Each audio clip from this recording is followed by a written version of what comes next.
बोले सोने हाल सासरी अकाल। आद निरंजन है गुरु नानक, तारक मूरत है जग आयो।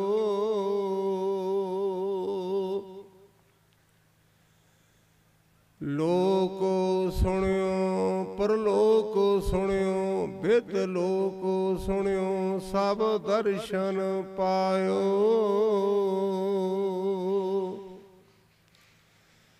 संगत पार उतारन को गुरु नानक साहिब पंथ चलायो। वाहिगुरु गुरु नानक साहिब, तारक मूरत है जग आयो।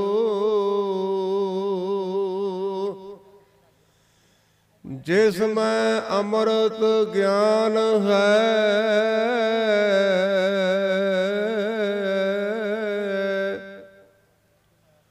मानक भगत बैराग।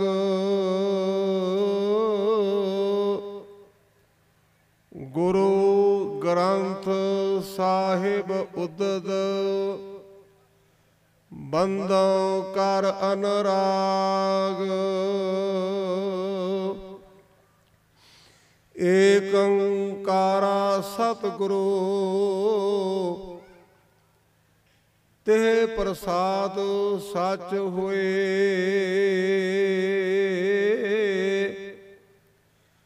वाहिगुरु जी की फतेह है, विघ्न बनासन सोए। वाहिगुरु जी का खालसा, वाहिगुरु जी की फतेह। गुरु रूप गुरु खालसा सत संगत जी, धन गुरु नानक पातशाह महाराज की वडियाई करके अपने स्वासां नूं सफला करा। गुरमुख प्यारिਆਂ ने अनाउंसमेंट की है कि जेड़े बाहर ने वो अंदर आ जाण। उन्हां दी अनाउंसमेंट करन ते मैनूं एक गुरमत दी साखी चेते आई। गुरु ग्रंथ सच्चे पातशाह कहते, बिन गाह गुण वेचीए तो गुण सही हो जाए। गुण का गाहक जे मिले तो गुण लाख बकाए। ये गुरु के बोले मेरे नहीं। हजूर कहते, गुण का गाहक जे मिले तो गुण लाख बकाए। जे गाहक मिल जाए तो वह लखां का नहीं तो कानी कौडी का भी नहीं। जदों गुरमुख प्यारे ने अनाउंसमेंट की, मेरा एकदम ध्यान पटना साहिब की पावन धरती ते चला गया। क्योंकि इस अनाउंसमेंट मिलती दे नाल उत्थे एक घटना वापरी सी, बिल्कुल इस तरह की। वो की है, दीन दुनिया के मालिक धन गुरु नानक पातशाह महाराज उस पटना साहिब के लागे गए। और पटना साहिब के हुण तक कई नाम बन चुके हैं। मेरी पढ़ाई मुताबिक, जानकारी मुताबिक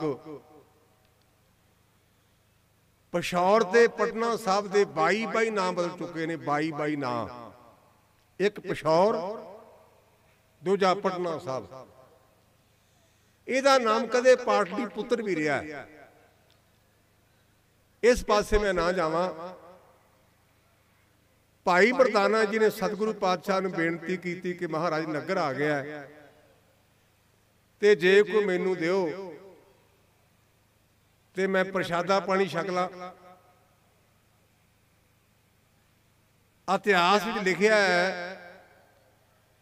कि धन गुरु नानक पातशाह महाराज ने भाई मरदाने नूं लाल दिता। जे किसी मेरी भैन जां भरा गुरमुख ने साखी पढ़नी होवे ना, ते इहदा सलेख जे साल सराय जौहरी दी साखी। भाई मरदाना जी ने लाल लिया।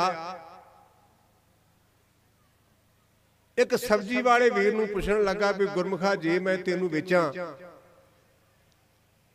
ते तू मैनू की देगा?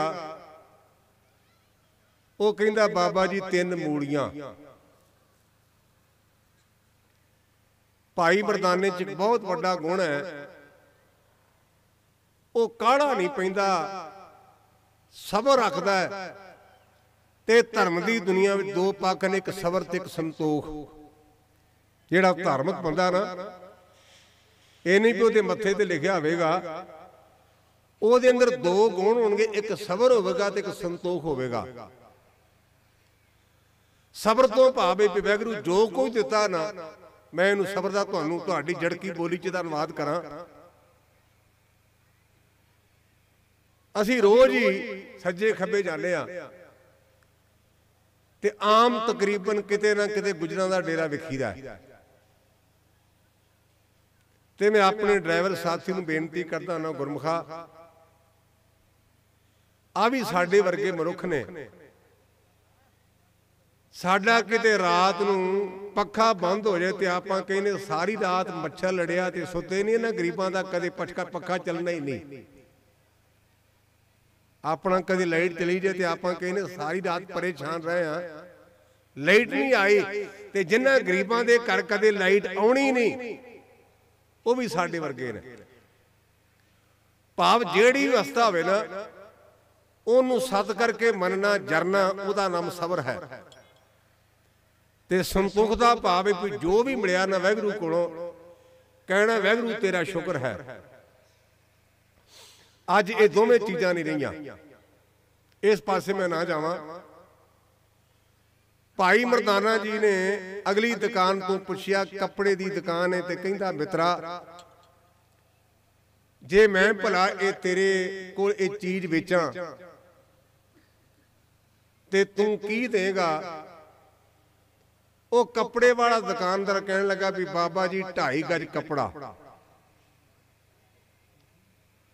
भाई मरदाना जी ने उस गल नूं विचारिया भी एक पासे 3 मूड़ियां, एक पासे 2.5 गज कपड़ा, ते माना हो सकता भी इसकी कीमत ज्यादा होवे। जदों वो कपड़े की दुकान तो थल्ले उतरिया ना, ते एक लंघदा आदमी उन्हें भाई मरदाने वाल वेख्या, कहने लगा बाबा जी मैं एक बेनती करा। कहते गुरमुखा तू दस भाई। बाबा जी जिहड़ा तुहाडे कोल सौदा है ना, ये आम बंदे इहदी कीमत नहीं जानते। साडे नगर विच एक जौहरी, उहदा नाम साल सराय, ते जे तुसीं उहदे कोल जाओ तो हो सकदा भी तुहाडी चीज़ दा मुल पै जाए। ये मैं गल्लां नहीं जे कर रहा, ये गुरु नानक पातशाह दी इतिहास दी साखी जे। भाई मरदाना जी साल सराय जौहरी दे दरवाजे अगे गए, नौकर ने बिठाया सत्कार नाल। तुहाडी जानकारी लई बेनती करां, जिथे आप पटना साहब तख्त मत्था टेकन जाने ना, कलगीधर पातशाह दा जिथे अवतार होया है, ये साल सराय जौहरी दा घर सी उस जमाने च। और उन्हें गुरु नानक पातशाह महाराज नूं अपना घर भीड़ कर दिता भी मेरा घर धर्मशाला बन जाए। नौकर ने बिठाया सत्कार नाल, ते भाई मरदाना जी नूं कहण लगा भी बाबा जी तुसीं बैठो, मैं जौहरी साहब नूं बुलावां उपरों। साल सराय थले आया, उन्हें भाई मरदाने जी कार्ड लाल लैके ते अपने हाथ में रखिया ना, ते कहने लगा बाबा जी एक बेनती है, ये अपने मालक नूं पुछ के आओ कि उन्हें देना किन्ने दा है, क्योंकि पता नहीं मेरे को इहदी कीमत बने कि ना बने। ये बड़ी बकीमती वस्तु है, ते जे तां मेरी देण दे हैसीयत होई तो मैं दे देंगा, नहीं तो फिर मैं लै नहीं सकता क्योंकि महंगा बड़ा। पर एक बेनती करा, आ 100 रुपया है, ये ले लो। भाई मरदाना जी कहने लगे मित्रा काहदा? साल सराय जौहरी कहने लगा बाबा जी इस लाल नूं वेखण दा 100 रुपया मुल है। ਭਾਈ ਮਰਦਾਨਾ ਜੀ ਨੇ 100 ਰੁਪਈਆ ਲਿਆ ਤੇ ਵਿਚਾਰਾਂ 'ਚ ਪੈ ਗਏ ਵੀ ਵੇਖੋ ਰੱਬ ਦੇ ਰੰਗ, ਚੀਜ਼ ਇੱਕ ਹੈ। ਇੱਕ ਨੇ 3 ਮੂਲੀਆਂ ਮੁੱਲ ਪਾਇਆ, ਇੱਕ ਨੇ 2.5 ਗਜ ਕੱਪੜਾ ਮੁੱਲ ਪਾਇਆ, ਤੇ ਇੱਕ ਵੇਖਣ ਦਾ 100 ਦਿੰਦਾ ਹੈ। ਤੇ ਗੁਰੂ ਬਾਬੇ ਨੂੰ ਆਣ ਕਹਿਣ ਲੱਗਾ, ਮਹਾਰਾਜ ਆ 100 ਰੁਪਈਆ ਜੌਹਰੀ ਨੇ ਦਿੱਤਾ ਤੇ ਕਹਿੰਦਾ ਵੇਖਣ ਦਾ ਮੁੱਲ ਹੈ, ਤੇ ਮੈਨੂੰ ਵਿੱਚੋਂ 2 ਰੁਪਈਏ ਦਿਓ ਵੀ ਮੈਂ ਰੋਟੀ ਪਾਣੀ ਖਾ ਲਾਂ। ਗੁਰਦੇਵ ਕਹਿਣ ਲੱਗੇ, ਮਰਦਾਨਿਆ ਜਦੋਂ ਆਪਾਂ ਚੀਜ਼ ਨਹੀਂ ਵੇਚੀ ਤੇ ਆਪਣਾ 100 ਰੁਪਈਏ ਦਾ ਕੀ ਹੱਕ ਹੈ? ਮੋੜਿਆ। ਉਥੇ ਜਨਮ ਸਾਖੀ 'ਚ ਲਿਖਿਆ ਜੇ ਵੀ ਭਾਈ ਮਰਦਾਨੇ ਨੇ 7 ਗੇੜੇ ਮਾਰੇ। ਜੌਹਰੀ ਕਹਿੰਦਾ ਮੈਂ 100 ਰੁਪਈਆ ਨਹੀਂ ਲੈਣਾ, ਰੱਖਣਾ ਨਹੀਂ, ਤੇ ਗੁਰੂ ਨਾਨਕ ਪਾਤਸ਼ਾਹ ਕਹਿੰਦੇ ਚੀਜ਼ ਨਹੀਂ ਵੇਚੀ ਤੇ ਅਸੀਂ ਲਈਏ ਕਾਹਦੇ? 7ਵੇਂ ਗੇੜੇ ਦੇ ਵਿੱਚ ਭਾਈ ਮਰਦਾਨਾ ਜੀ 100 ਰੁਪਈਆ ਸੁੱਟ ਕੇ ਆ ਗਏ। ਤੇ ਜੌਹਰੀ ਨੇ ਮਨ ਵਿੱਚ ਵਿਚਾਰ ਕੀਤੀ ਵੀ ਮਨਾ ਇਹੋ ਜੇ ਮਹਾਂਪੁਰਖ ਦੁਨੀਆ ਤਿਆਗੀ ਵਿਰਾਗੀ ਬੜੇ ਘੱਟ ਮਿਲਦੇ ਨੇ ਤੇ ਦਰਸ਼ਨ ਕਰਨੇ ਚਾਹੀਦੇ ਨੇ। ਉਹਨੇ ਆਪਣੇ ਨੌਕਰ, ਉਹਦਾ ਨਾਮ ਅਧਰਕਾਰ ਕਰਕੇ ਲਿਖਿਆ, ਉਹਨੂੰ ਨਾਲ ਲਿਆ, ਸਤਿਗੁਰੂ ਪਾਤਸ਼ਾਹ ਦੇ ਕੋਲ ਆਇਆ ਭੋਜਨ ਪ੍ਰਸ਼ਾਦਾ ਲੈ ਕੇ। ਤੇ ਸਤਿਗੁਰੂ ਪਾਤਸ਼ਾਹ ਕਹਿਣ ਲੱਗੇ, ਮਰਦਾਨੇ ਗੱਲ ਪੱਲੇ ਪਈ। ਮਰਦਾਨੇ ਨੇ ਹੱਥ ਜੋੜ ਕੇ ਬੇਨਤੀ ਕੀਤੀ, ਪਾਤਸ਼ਾਹ ਪੱਲੇ ਲਈ ਤੇਰੇ ਚਰਨਾਂ ਦੇ ਨਾਲ ਲੱਗਾ ਤੇ ਕਰ ਕਿਰਪਾ। ਗੁਰੂ ਬਾਬਾ ਕਹਿਣ ਲੱਗਾ, ਮਰਦਾਨਿਆ ਤੇਰੇ ਸਾਹਮਣੇ ਜਿਹਨੂੰ ਪਤਾ ਨਹੀਂ ਉਹਨੇ 3 ਮੂਲੀਆਂ ਮੁੱਲ ਪਾਇਆ, ਜਿਹਨੂੰ ਪਤਾ ਨਹੀਂ ਉਹਨੇ 2.5 ਗਜ ਕੱਪੜਾ ਮੁੱਲ ਪਾਇਆ, ਤੇ ਜਿਹਨੂੰ ਪਰਖ ਹੈ ਨਾ ਉਹਨੇ ਵੇਖਣ ਦਾ 100 ਰੁਪਈਆ ਮੁੱਲ ਪਾਇਆ। ਇਸ ਕਰਕੇ ਮਿੱਤਰੋ, ਜਿਹੜਾ ਕੱਲਾ ਪਕੌੜੇ ਖਾਣਾ ਉਹਨੂੰ ਕਥਾ ਚੰਗੀ ਲੱਗੇਗੀ ਭਲਾ? ਉਹਨੇ ਕਹਿਣਾ ਕਥਾ ਖਾਣੀ ਮੈਂ। ਜਿਹੜਾ ਪਕੌੜਿਆਂ ਦਾ ਗਾਹਕ ਉਹਨੇ ਕਥਾ ਸੁਣ ਨਹੀਂ ਜਿਉਣਾ। ਤੇ ਮੈਨੂੰ ਇਹ ਨਹੀਂ ਪਤਾ ਵੀ ਤੁਹਾਡੇ ਲੰਗਰ 'ਚ ਕੀ ਹੈ। ਤੇ ਜਿਹੜਾ ਜਲੇਬ ਦਾ ਗਾਹਕ ਹੈ ਉਹਨੇ ਆਖਣਾ ਮੂੰਹ ਮਿੱਠਾ ਕਰੀਏ ਭਾਵੇਂ ਸ਼ੂਗਰ ਹੀ ਹੋ ਜਾਏ। ਇਹ ਤਾਂ ਇਹਨਾਂ ਦਾ ਕੰਮ, ਡੌਲਾ ਪਾਉਣਾ ਬੁੱਢਿਆਂ ਦਾ ਪਾ ਕੇ ਤੇ ਲੈ ਜਾਏਗਾ ਆਪਾਂ ਨੂੰ ਛਿੱਲ ਕੇ ਦਫਾ ਕਰੋ। ਆਪਾਂ 50 ਵੇਰਾ ਸੁਣਿਆ ਇਹਨੂੰ, ਇਹ ਨਵੀਂ ਗੱਲ ਕੀ ਸੁਣਾ ਜਾਏਗਾ? ਇਸ ਕਰਕੇ ਬੇਨਤੀ ਕਰਾਂ ਵੀ ਜਿਹੜੇ ਪਕੌੜਿਆਂ ਵਾਲੇ ਉਹ ਪਕੌੜਿਆਂ ਨੂੰ ਬਿਲਕੁਲ ਨਾ ਛੱਡਣ, ਮੁੜ ਕੇ ਠੰਡੇ ਹੋ ਜਾਣੇ ਨੇ ਤੇ ਠੰਡੇ ਸਵਾਦ ਨਹੀਂ ਲੱਗਦੇ। ਜਿਹੜੇ ਜਲੇਬਾਂ ਦੇ ਗਾਹਕ ਨੇ ਉਹਨਾਂ ਵੀਰਾਂ ਨੂੰ ਬੇਨਤੀ ਵੀ ਲੇੜ ਕੇ ਖਾਣ, ਭਾਵੇਂ ਸਵੇਰੇ ਸ਼ੂਗਰ 450 ਹੋ ਜਾਏ, ਜ਼ਰੂਰ ਛਕਣ। ਗੁਰੂ ਬਾਬਾ ਸਾਡੇ ਤੇ ਮਿਹਰ ਕਰੇ। ਮੈਂ ਪਹਿਲਾਂ ਬਾਣੀ ਦੀ ਪੰਕਤੀ ਪੜ੍ਹੀ, ਸਾਚੇ ਕਾ ਗਾਹਕ ਵਿਰਲਾ ਕੋ ਜਾਣ। ਇਹ ਬਾਣੀ ਦੀਆਂ ਪੰਕਤੀਆਂ ਨੇ। ਸਾਚੇ ਕਾ ਗਾਹਕ ਵਿਰਲਾ ਕੋ ਜਾਣ, ਵਿਣ ਗਾਹਕ ਗੁਣ ਵੇਚੀਏ ਤਉ ਗੁਣ ਸਹਿ ਜਾਏ। ਗੁਣ ਕਾ ਗਾਹਕ ਜੇ ਮਿਲੇ ਤਉ ਗੁਣ ਲਾਖ ਬਗਾਏ। ਜੇ ਗਾਹਕ ਮਿਲ ਜਾਏ ਤੇ ਉਹ ਲੱਖਾਂ ਦਾ ਵਿਕ ਜਾਂਦਾ। ਦੀਨ ਦੁਨੀਆ ਦੇ ਮਾਲਕ ਧੰਨ ਗੁਰੂ ਨਾਨਕ ਪਾਤਸ਼ਾਹ ਦੇ ਬਾਰੇ ਆਪਾਂ ਸਾਰੇ ਨੂੰ ਪੰਕਤੀਆਂ ਆਉਂਦੀਆਂ ਨੇ।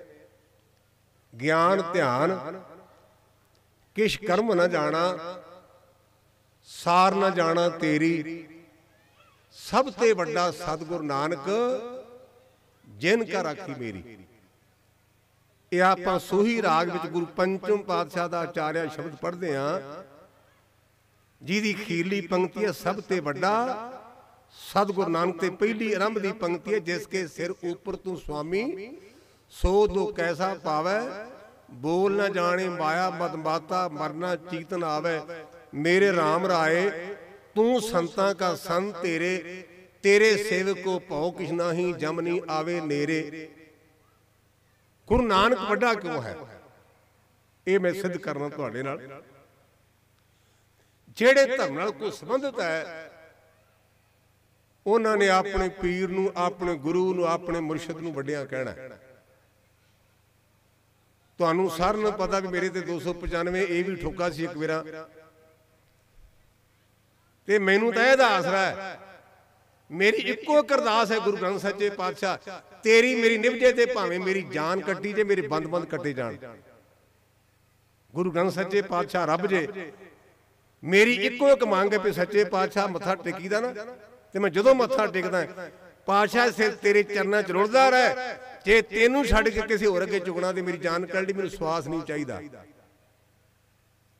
याद रखिया जे आ जिहड़ियां नोटां दीयां ढेरियां ने ना, ये आपां पुत्तां ते पोतरां लई जाने आ। ਜਿਹੜੇ ਪੁੱਤਾਂ ਵਾਸਤੇ ਪਾਪੜ ਵੇੜਦੇ ਆ, ਉਹਨੇ ਮੋਟਾ ਖੁੰਡ ਸਾਡੀ ਛਾਤੀ ਤੇ ਰੱਖ ਕੇ ਗੁਰਮੁਖੋ ਅੱਗ ਲਾਉਣੀ ਜੇ। ਆਪਾਂ ਪੁੱਤਾਂ ਪੁੱਤਰਿਆਂ ਵਾਲੇ ਸਾਰੇ ਹੀ ਆਪਾਂ ਭਰਾ ਨੂੰ ਵੀ ਰਗੜ ਦਿੰਦੇ ਆ, ਭਤੀਆ ਵੀ ਰਗੜ ਦਿੰਦੇ ਆ ਵੀ ਮੇਰੇ ਮੁੰਡੇ ਦਾ ਕੁਝ ਬਣ ਜਾਏ। ਪਰ ਜਿਹੜੇ ਮੁੰਡੇ ਵਾਸਤੇ ਆਪਾਂ ਪਾਪੜ ਵੇੜਦੇ ਆ ਨਾ, ਉਸ ਮੁੰਡੇ ਨੇ ਸਾਡੀ ਛਾਤੀ ਤੇ ਮੋਟਾ ਖੁੰਡ ਰੱਖ ਕੇ ਤੇ ਅੱਗੇ ਤਾਂ ਪਾਉਂਦੇ ਸੀ 2-4 ਪਲੀਆਂ ਘਿਓ ਦੀਆਂ, ਹੁਣ ਪੀਪਾ ਭਰ ਕੇ ਪਾਉਂਦੇ ਨੇ ਵੇਰਕੇ ਵਾਲਾ। ਤੇ ਮੈਨੂੰ ਕਹਿੰਦੇ ਗਿਆਨੀ ਜੀ ਕਿਉਂ? ਮੈਂ ਕਹਿੰਦਾ ਉਹ, ਮੈਂ ਕਿਹਾ ਮੁੰਡਾ ਕਹਿੰਦਾ ਵੀ ਪਿਓ ਦੀ ਹੱਡੀ ਨਹੀਂ ਰਹਿਣ ਦੇਣੀ, ਪੀਪਾ ਤਾਂ ਪਾਉਂਦੇ ਪਿਆ ਹੱਡੀਆਂ ਵੀ ਬਚ ਜਾਣ ਤੇ ਬਾਪੂ ਡੱਬੀ 'ਚ ਪੈ ਜਾਏ। ਮੇਰੇ ਕਹਿਣ ਤੋਂ ਭਾਵ ਗੁਰਮੁਖੋ ਨਾਲ ਸਾਡੇ ਕੇਵਲ ਤੇ ਕੇਵਲ ਨਾਮ ਨੇ ਜਾਣਾ ਹੈ। ਜਿੰਨੇ ਰਿਸ਼ਤੇ ਨੇ ਕੇਵਲ ਤੇ ਕੇਵਲ ਨਾਮ ਮਾਤਰ ਨੇ। ਬਾਣੀ ਕਹਿੰਦੀ ਨਾਮ ਧਰੀਕ ਝੂਠੇ ਸਭ ਸਾਕ, ਇਹ ਨਾਮ ਤਰੀਕ ਨੇ। ਸ਼੍ਰੀ ਰਾਮਚੰਦਰ ਮਹਾਰਾਜ ਜੀ ਨੇ 2 ਗੁਰੂ ਧਾਰਨ ਕੀਤੇ ਨੇ, ਵਿਸ਼ਵਾਮਿੱਤਰ ਤੇ ਵਿਸ਼ੇਸ਼ਟ। ਆ ਤੁਹਾਡੇ ਪਿੰਡ ਦੇ ਗੱਭਰੂ ਪਿਛਾਂ ਅੱਗੇ ਬਹਿ ਜਾਂਦੇ ਨੇ, ਉਹਨਾਂ ਵੀਰਾਂ ਨੂੰ ਬੇਨਤੀ ਵੀ ਮੇਰੀ ਟਿਕਟ ਨਹੀਂ, ਵੀ ਤੁਸੀਂ ਅੱਗੇ ਆਓਗੇ ਤੇ ਬਾਬਾ ਜੀ ਟਿਕਟ ਲੈਣਗੇ ਵੀ 250 ਸੁੱਟ ਤੇ ਮੇਰੀ ਟਿਕਟ ਹੈ। ਇਸ ਕਰਕੇ ਬੇਨਤੀ ਕਰਾਂ ਵੀ ਗੁਰੂ ਗ੍ਰੰਥ ਸੱਚੇ ਪਾਤਸ਼ਾਹ ਨੂੰ ਮੱਥਾ ਟੇਕੋ। ਇਹਨੂੰ ਮੱਥਾ ਟੇਕਣ ਨਾਲ ਗੁਨਾਹ ਤੇ ਪਾਪ ਝੜ ਜਾਂਦੇ ਨੇ। ਆ ਪਿੱਛੇ ਆਉਂਦੇ ਨੇ, ਵੇਖਿਆ ਕਿਤੇ 5 ਆਏ ਕਿਤੇ 7 ਆਏ ਤੇ ਪਿਛਾਂ ਪੈਂਦੇ, ਬਾਬੇ ਦੀ ਟਿਕਟ ਨਾ ਜ਼ਿਆਦੀ ਹੋਵੇ, ਪਤਾ ਨਹੀਂ ਆਪਣੇ ਕੋਲ ਹੋਣ, ਮੇਰੀ ਟਿਕਟ ਕੋਈ ਨਹੀਂ ਜੇ।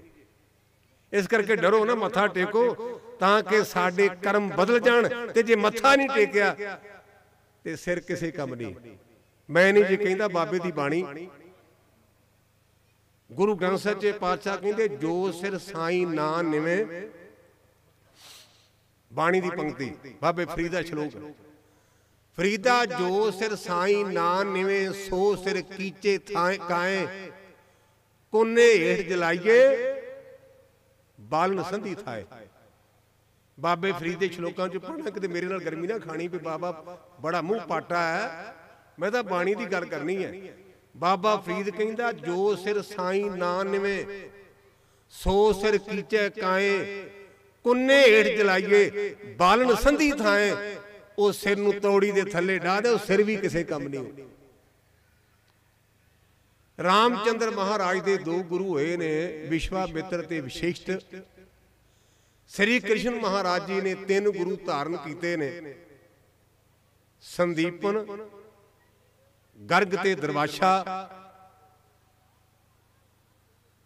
ਔਰ ਈਸਾ ਜੀ ਨੇ ਯਹੂਨਾ ਨਾਮ ਦੇ ਮਹਾਂਪੁਰਸ਼ ਦੇ ਕੋਲੋਂ 30 ਸਾਲ ਦੀ ਉਮਰ ਬਪਤਿਸਮਾ ਲਿਆ ਹੈ।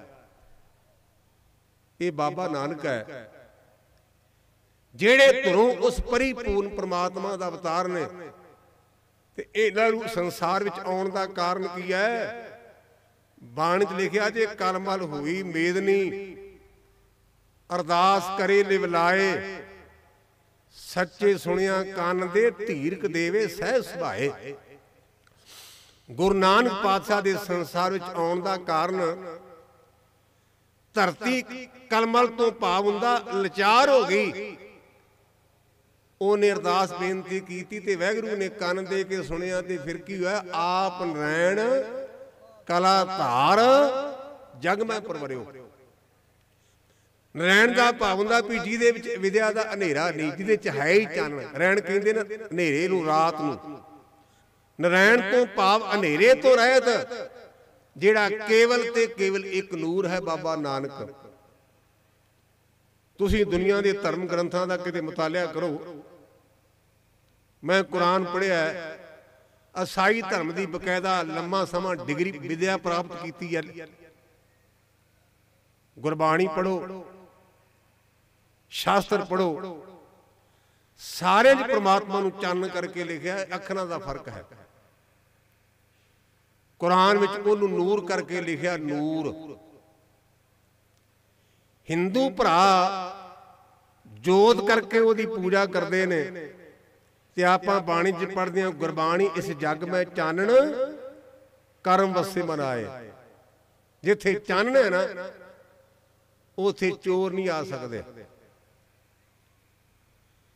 ਗੁਰੂ ਨਾਨਕ ਪਾਤਸ਼ਾਹ ਦੇ ਸੰਸਾਰ ਵਿੱਚ ਆਉਣ ਦਾ ਕਾਰਨ ਕੀ ਸੀ? ਕਿਉਂ ਆਏ? ਉਹਦਾ ਜਵਾਬ ਭਾਈ ਗੁਰਦਾਸ ਜੀ ਦਿੰਦੇ ਨੇ, ਕਹਿੰਦੇ ਨੇ ਕੱਲ ਹੋਈ ਕੁੱਤੇ ਮੂੰਹੀ ਖਾਜ ਹੋਆ ਮੁਰਦਾਰ ਗੁਸਾਈ। ਗੁਰੂ ਨਾਨਕ ਪਾਤਸ਼ਾਹ ਨੂੰ ਆਉਣਾ ਕਿਉਂ ਪਿਆ, ਕਾਰਨ ਕੀ ਸੀ, ਵਜ੍ਹਾ ਕੀ ਸੀ? ਭਾਈ ਗੁਰਦਾਸ ਦੀਆਂ ਵਾਰਾਂ ਪੜ੍ਹੋ, ਉਹਨਾਂ ਨੇ ਪੰਕਤੀ ਲਿਖੀ, ਕੱਲ ਹੋਈ ਕੁੱਤੇ ਮੂੰਹੀ ਖਾਜ ਹੋਆ ਮੁਰਦਾਰ ਗੁਸਾਈ। ਕਲਯੁਗ ਦੇ ਲੋਕਾਂ ਦਾ ਕੁੱਤੇ ਵਾਲਾ ਸੁਭਾਅ ਬਣ ਗਿਆ। ਕੁੱਤਾ ਨਾ ਚੰਗਾ ਵੇਂਦਾ ਨਾ ਮਾੜਾ ਵੇਂਦਾ, ਹਰ ਥਾਂ ਤੇ ਆਪਣਾ ਮੂੰਹ ਪਾ ਦਿੰਦਾ ਹੈ। ਤੇ ਜਿਵੇਂ ਆਪਣੇ ਕਹਿੰਦੇ ਵੀ ਭੜਕੇ ਸੰਗਰਾਂਦ ਹੈ ਤੇ ਅੱਜ ਵੀਰ ਆ ਵਾ, ਆਪਾਂ ਕਬਰ ਤੋਂ ਮਿੱਠੇ ਚੌਲ ਨਾ ਖਾਈਏ, ਕਰਦੇ ਨੇ ਭੜਕੇ ਸੰਗਰਾਂਦ ਤੇ ਅੱਜ ਵੀਰਵਾਰ ਹੈ ਤੇ ਆਪਾਂ ਕਬਰ ਤੋਂ ਮਿੱਠੇ ਚੌਲ ਨਾ ਖਾਈ। ਪਾਪ ਛੱਡਦੇ ਕੁਝ ਨਹੀਂ, ਵੀ ਮਿਲਣਾ ਚਾਹੀਦਾ ਮਾਲ। ਉਹਨਾਂ ਨੇ ਪੇਟ ਨੂੰ ਪੀਪਾ ਬਣਾਇਆ, ਪੀਪਾ ਜਿਵੇਂ ਪੀਪੇ ਜੋ ਮਿਲੇ ਪਾਈ ਜਾਈਦਾ ਨਾ। ਇਹ ਕਲਯੁਗ ਦੇ ਲੋਕਾਂ ਦਾ ਸੁਭਾਅ ਸੀ ਵੀ ਉਹਨਾਂ ਨੇ ਪੀਪੇ ਵਰਗਾ ਸੁਭਾਅ ਬਣਾਇਆ ਸੀ, ਨਾ ਚੰਗਾ ਵੇਖਣਾ ਨਾ ਮਾੜਾ ਵੇਖਣਾ, ਵੀ ਖਾਧੀ ਜਾਂਦੇ ਸਨ। ਆ ਕਈ ਬੰਦੇ ਕਹਿੰਦੇ ਨੇ, ਕਿਸੇ ਪ੍ਰਚਾਰਕ ਨੇ ਤਗੜੇ ਆਪਣੇ ਵੱਡਾ ਪ੍ਰਚਾਰਕ ਹੁੰਦਾ ਤੇ ਉਹਨੇ ਕਿਤੇ ਮੈਨੂੰ ਦੱਸਿਆ, ਮੇਰੇ ਬੇਟੇ ਨੇ, ਉਹਨੇ ਆ ਜਿਹੜਾ ਅੱਜ ਕੱਲ੍ਹ ਚੱਲਦਾ, ਮੈਨੂੰ ਨਾਂ ਨਹੀਂ ਆਉਂਦਾ ਤੁਹਾਡੇ ਅੰਗਰੇਜ਼ੀ ਸ਼ਰੇਜੀ ਦਾ, ਉਹਨੇ ਨੈਟ ਤੇ ਪਾਇਆ ਵੀ ਜਿਹੜਾ ਖਾਣ ਦੇ ਨਾਲ ਬੰਦੇ ਦੇ ਮਨ ਤੇ ਅਸਰ ਨਹੀਂ ਪੈਂਦਾ। ਗੁਰਮੁਖੋ, ਆਮ ਬੋਲੀ ਹੈ ਜੈਸਾ ਅੰਨ ਤੈਸਾ ਮਨ, ਇਹ ਆਮ ਪ੍ਰਚਲਿਤ ਹੈ। ਲੇਕਿਨ ਅਸੀਂ ਆਮ ਗੱਲਾਂ ਦੀ ਗੱਲ ਨਹੀਂ ਕਰਨੀ, ਅਸੀਂ ਬਾਬੇ ਦੀ ਬਾਣੀ ਦੀ ਗੱਲ ਕਰਨੀ ਹੈ। ਬਾਬਾ ਕਹਿੰਦਾ, ਬਾਬਾ ਹੋਰ ਖਾਣਾ ਖੁਸ਼ੀ ਖੁਆਰ, ਜਿਤ ਖਾਧੇ ਤਨ ਪੀੜੀਏ ਮਨ में ਚੱਲੇ ਵਿਕਾਰ। ਖਾਣਾ ਤਨ ਗੰਦਾ ਮਨ ਨੇ ਹੋਣਾ। ਅੰਮ੍ਰਿਤ ਛਕਦੇ ਆਪਾਂ, ਪਹਿਲਾਂ ਪਾਣੀ ਸੀ ਨਾ, ਪਾਣੀ ਤੇ ਬਾਣੀ ਪੜ੍ਹੀ ਗਈ ਤੇ ਅਸੀਂ ਅੰਮ੍ਰਿਤ ਛਕ ਕੇ ਸਾਨੂੰ ਵਿਸ਼ਵਾਸ ਹੈ ਵੀ ਸਾਡਾ ਜੰਮਣ ਤੇ ਮਰਨ ਕੱਟਿਆ ਗਿਆ। ਪੀਤਾ ਤਾਂ ਪਾਣੀ ਪਹਿਲਾਂ, ਪਰ ਕੱਲੇ ਪਾਣੀ ਨਾਲ ਬਾਤ ਨਹੀਂ ਬਣੀ, ਪਾਣੀ ਤੇ ਬਾਣੀ ਦਾ ਅਸਰ ਹੋਇਆ ਤੇ ਸਾਡਾ ਜੰਮਣ ਤੇ ਮਰਨ ਕੱਟਿਆ ਗਿਆ। ਇਸ ਕਰਕੇ ਸਾਨੂੰ ਖਾਣ ਲੱਗਿਆਂ ਪਰਹੇਜ਼ ਰੱਖਣਾ ਚਾਹੀਦਾ ਹੈ। ਮਾੜਾ ਖਾਵਾਂਗੇ ਤੇ ਬੁੱਧੀ ਮਾੜੀ ਹੋ ਜੀ। ਇਹ ਮੈਨੂੰ ਸਾਹਮਣੇ ਦ੍ਰਿਸ਼ਟਾਂਤ ਆ ਗਿਆ, ਮੈਂ ਕਲੀਅਰ ਕਰਾਂ ਵੀ ਖਾਣ ਨਾਲ ਕਿਵੇਂ ਅਸਰ ਪੈਂਦਾ। ਮੇਰੀ ਮਾਤਾ ਜੀ ਬਹੁਤ ਵਿਦਵਾਨ ਸਨ ਤੇ ਮੈਨੂੰ ਕਈ ਗੱਲਾਂ ਮੇਰੀ ਮਾਂ ਨੇ ਮੈਨੂੰ ਪੜ੍ਹਾਈਆਂ। ਇੱਕ ਮਹਾਤਮਾ ਇੱਕ ਪਿੰਡ ਵਿੱਚ ਗਿਆ ਤੇ ਗੁਰਮੁਖ ਪਿਆਰੇ ਬਜ਼ੁਰਗ ਤਖਤ ਪੋਜ ਤੇ ਬੈਠੇ ਸਨ। ਕਹਿਣ ਲੱਗੇ, ਗੁਰਮੁਖ ਮੈਂ ਰਾਤ ਕੱਟਣੀ ਕੋਈ ਜਗ੍ਹਾ ਹੈ? ਉਹ ਕਹਿਣ ਲੱਗੇ, ਬਾਬਾ ਜੀ ਇਸੇ ਗਲੀ ਗਲੀ ਤੁਰੇ ਜਾਓ, ਅਖੀਰ ਤੇ ਘਰ ਆਵੇਗਾ ਕਿ ਸਾਡੇ ਮਾਤਾ ਜੀ ਨੇ। ਉਹ ਆਏ ਗਏ ਮਹਾਤਮਾ ਨੂੰ ਪ੍ਰਸ਼ਾਦਾ ਪਾਣੀ ਛਕਾਉਂਦੇ ਨੇ, ਤੁਸੀਂ ਜਾਓ ਤੁਹਾਨੂੰ ਮਿਲ ਜਾਏਗਾ ਰੋਟੀ ਪਾਣੀ। ਮਹਾਤਮਾ ਗਏ, ਉਸ ਮਾਤਾ ਨੇ ਆਪਣੇ ਸੁਭਾਅ ਦੇ ਮੁਤਾਬਕ ਕਹਿੰਦੀ, ਬਾਬਾ ਜੀ ਆ ਮੰਜੇ ਤੁਸੀਂ ਆਰਾਮ ਕਰੋ ਤੇ ਮੈਂ ਉਹਨਾਂ ਚਿਰ ਪ੍ਰਸ਼ਾਦਾ ਪਕਾ ਲਾਂ। ਹੈ ਸੀ ਵਿਚਾਰੀ ਗਰੀਬ, ਉਹ ਲੋਕਾਂ ਦੇ ਘਰਾਂ ਵਿੱਚ ਪੋਚਾ ਫੇਰ ਕੇ ਤੇ ਪੀਣ ਕਰਕੇ ਆਪਣਾ ਗੁਜ਼ਾਰਾ ਕਰਦੀ ਸੀ। ਉਹਦਾ ਨਾ ਪੁੱਤਰ ਤੇ ਨਾ ਉਹਦਾ ਸਿਰ ਦਾ ਸਾਈਂ। ਉਹਦੇ ਗਵਾਂਢ ਵੇਸਵਾ ਦਾ ਘਰ ਸੀ। ਮਾਤਾ ਪ੍ਰਸ਼ਾਦਾ ਪਕਾਉਣ ਲੱਗੀ ਤੇ ਚੁੱਲ੍ਹੇ ਦੇ ਮਗਰ ਅੱਗੇ ਲੂੰਬੀਆਂ ਹੁੰਦੀਆਂ ਸਨ। ਪਹਿਲਾਂ ਲੂੰਬੀਆਂ ਕਈਆਂ ਨੇ ਆ ਸਿਆਲ ਦਾ ਮੌਕਾ ਆਉਂਦਾ ਤੇ ਅੱਗੇ ਰੋਟੀਆਂ ਪਕਾਉਂਦੀਆਂ ਬੀਬੀ ਤੇ ਮਗਰ ਲੂੰਬੀ ਤੇ ਗਰਮ ਪਾਣੀ ਹੋਈ ਜਾਂਦਾ। ਉਸ ਲੂੰਬੀ ਦੇ ਨਾਲ ਕੰਧ ਦੇ ਵਿੱਚ ਨਿੱਕੀ ਜੀ ਮੋਰੀ ਸੀ ਤੇ ਉਸ ਮਾਤਾ ਨੇ ਉਹਦੀ ਇੱਟ ਅੜਾਈ ਸੀ। ਉਹਨੇ ਇੱਟ ਪਾਸੇ ਕੀਤੀ, ਮਾੜਾ ਜਿਹਾ ਚੰਨ ਆਇਆ ਤੇ ਮਾਤਾ ਨੇ ਦੋ ਪ੍ਰਸ਼ਾਦੇ ਪਕਾ ਕੇ ਤੇ ਮਹਾਤਮਾ ਨੂੰ ਆਖਿਆ, ਬਾਬਾ ਜੀ ਛਕੋ। ਮਹਾਤਮਾ ਨੇ ਖਾ ਲਿਆ। ਰੋਟੀ ਖਾਣ ਤੋਂ ਬਾਅਦ ਮਹਾਤਮਾ ਆਪਣੇ ਨੇਮ ਨਾਲ ਪਰਮਾਤਮਾ ਨੂੰ ਚੇਤੇ ਕਰਕੇ ਸੌਣਾ ਚਾਹੁੰਦਾ, ਪਰ ਉਹਨੂੰ ਨੀਂਦ ਨਹੀਂ ਆ ਰਹੀ। 80 ਸਾਲ ਦੀ ਉਮਰ ਸੀ ਮਹਾਤਮਾ ਦੀ। ਕਹਿਣ ਲੱਗੇ ਵੀ ਮਾਰਾ ਹੁਣ ਤੂੰ ਕੰਢੇ ਤੇ ਲੱਗਾ, ਥਾਂ ਥਾਂ ਤੇ ਭੜਕਦਾ, ਹੁਣ ਤੈਨੂੰ ਇੱਕ ਥਾਂ ਤੇ ਕਿਤੇ ਟਿਕ ਜਾਣਾ ਚਾਹੀਦਾ। ਨਾਲ ਹੀ ਮਨ ਵਿੱਚ ਖਿਆਲ ਆਉਂਦਾ ਵੀ ਸਾਰੀ ਜ਼ਿੰਦਗੀ ਤੂੰ ਵਿਅੰਗਮ ਰਿਹਾ, ਚੱਕਰ ਵਰਤੀ ਰਿਹਾ, ਅੱਜ ਤੇਰੇ ਅੰਦਰ ਖਿਆਲ ਕਿਉਂ ਆਇਆ? ਅਜੇ ਵਿਚਾਰਾਂ ਕਰਦਾ ਸੀ। ਉਸ ਮੋਰੀ ਥਾਣੀ ਮਹਾਤਮਾ ਦੇ ਕੰਨ ਵਿੱਚ ਛੈਣਿਆਂ ਦੀ ਤੇ ਢੋਲਕੀ ਦੀ ਆਵਾਜ਼ ਪਈ ਤੇ ਕਹਿੰਦਾ, ਬੇਬੇ ਜੀ ਆਵਾਜ਼ ਕਾਹਦੀ ਹੈ? ਜਦੋਂ ਉਹਨੇ ਆਖਿਆ ਨੇ ਬੇਬੀ ਜੀ ਆਵਾਜ਼ ਕਾਹਦੀ, ਤੇ ਉਹ ਮਾਤਾ ਰੋ ਪਈ, ਕਹਿਣ ਲੱਗੀ ਬਾਬਾ ਜੀ ਤੁਸੀਂ ਪੁੱਛੋ ਨਾ, ਮੇਰੇ ਕੋ ਪਾਪਾਂ ਦਾ ਫਲ ਹੈ, ਇਹ ਮੇਰਾ ਗਵਾਂਢ ਵੇਸਵਾ ਦਾ ਹੈ। ਤੇ ਮਹਾਤਮਾ ਕਹਿੰਦੇ ਵੀ ਬੇਬੇ ਹੁਣ ਮੇਰਾ ਮਸਲਾ ਹੱਲ ਹੋ ਗਿਆ, ਹੁਣ ਗਾਂ ਪੁੱਛਣ ਦੀ ਲੋੜ ਨਹੀਂ। ਧਿਆਨ ਦਿਆ ਜੇ, ਆ ਭਾਰਤਾਂ ਤੋਂ ਖਾਣ ਦੀ ਗੱਲ ਕਰਦੇ ਆ। ਰਹਿਤਨਾਮੇ 'ਚ ਲਿਖੇ ਜੈ ਤੈ ਕਾ ਜੀਵੇ ਪ੍ਰਸ਼ਾਦ ਮੇਰਾ ਸਿੱਖ ਨਹੀਂ ਆਦ ਜੁਗਾਦ। ਇਹ ਰਹਿਤਨਾਮੇ ਤੁਸੀਂ ਪੜ੍ਹ ਸਕਦੇ, ਜਿੱਥੋਂ ਮਿਲਿਆ ਖਾਧੀ ਗਿਆ ਉਹ ਮੇਰਾ ਸਿੱਖ ਨਹੀਂ। ਉਹ ਮਹਾਤਮਾ ਕਹਿਣ ਲੱਗਾ ਬੇਬੇ ਜੀ ਮੇਰਾ ਮਸਲਾ ਹੱਲ ਹੋ ਗਿਆ। ਕਹਿੰਦੀ ਬਾਬਾ ਜੀ ਕਿਵੇਂ? ਕਹਿੰਦਾ ਕਿਉਂਕਿ ਤੇਰੀ ਰੋਟੀ ਤੇ ਵੇਸਵਾ ਦੀ ਪਾਪਾਂ ਦੀ ਗੰਦੀ ਕਮਾਈ ਦਾ ਚਾਨਣ ਪਿਆ ਤੇ ਮੇਰੀ ਬੁੱਧੀ ਤੇ ਪਰਦਾ ਪੈ ਗਿਆ।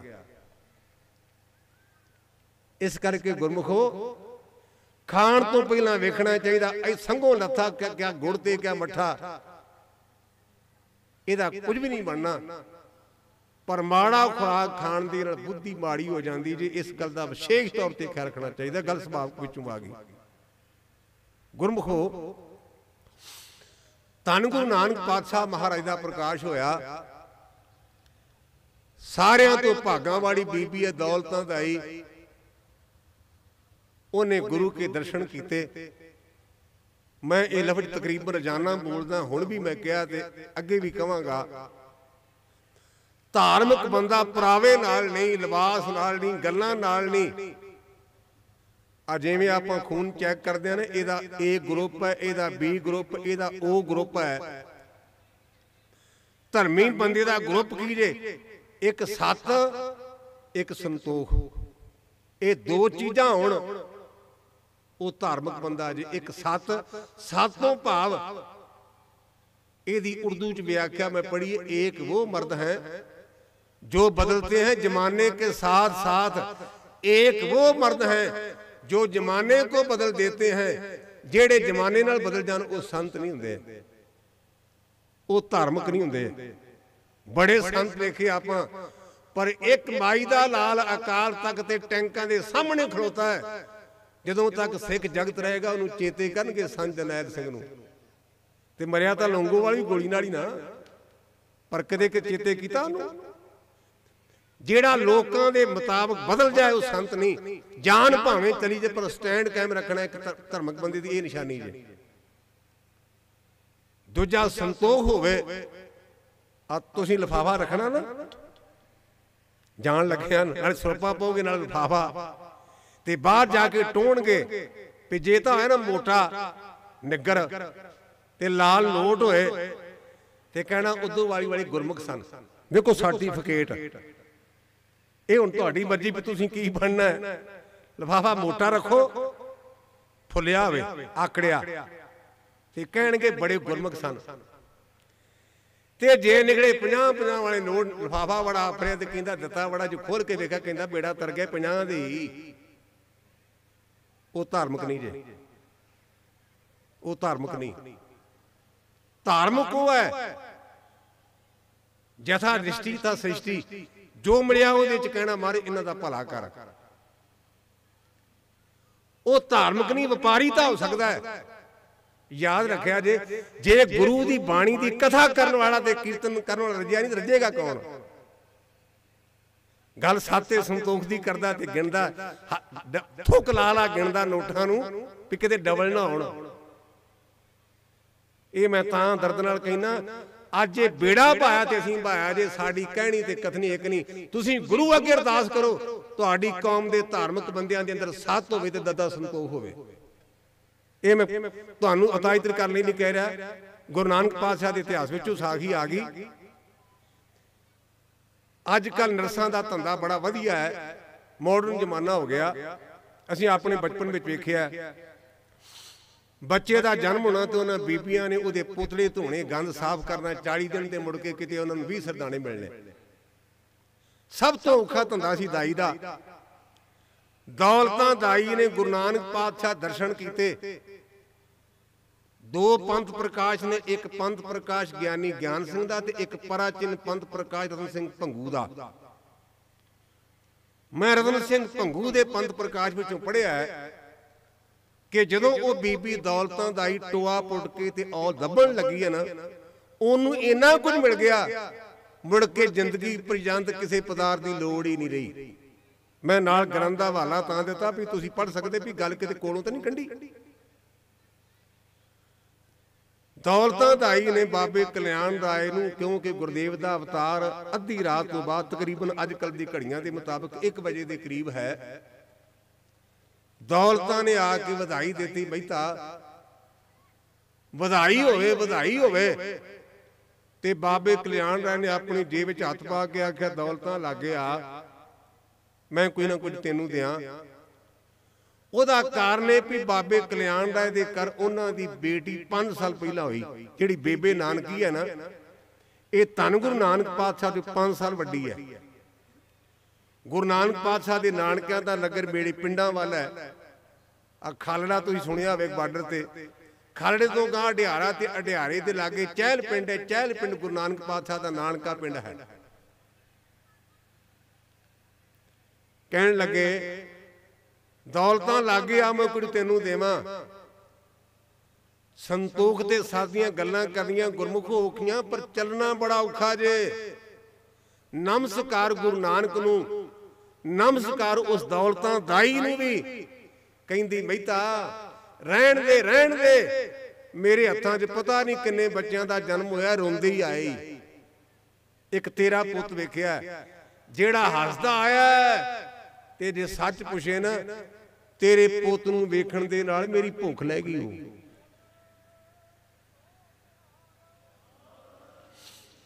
ਔਰ ਗੁਰਮੁਖੋ ਇਹਦੇ ਨਾਲ ਇੱਕ ਹੋਰ ਪਲੱਸ ਵੀ ਲਿਖਿਆ ਹੈ।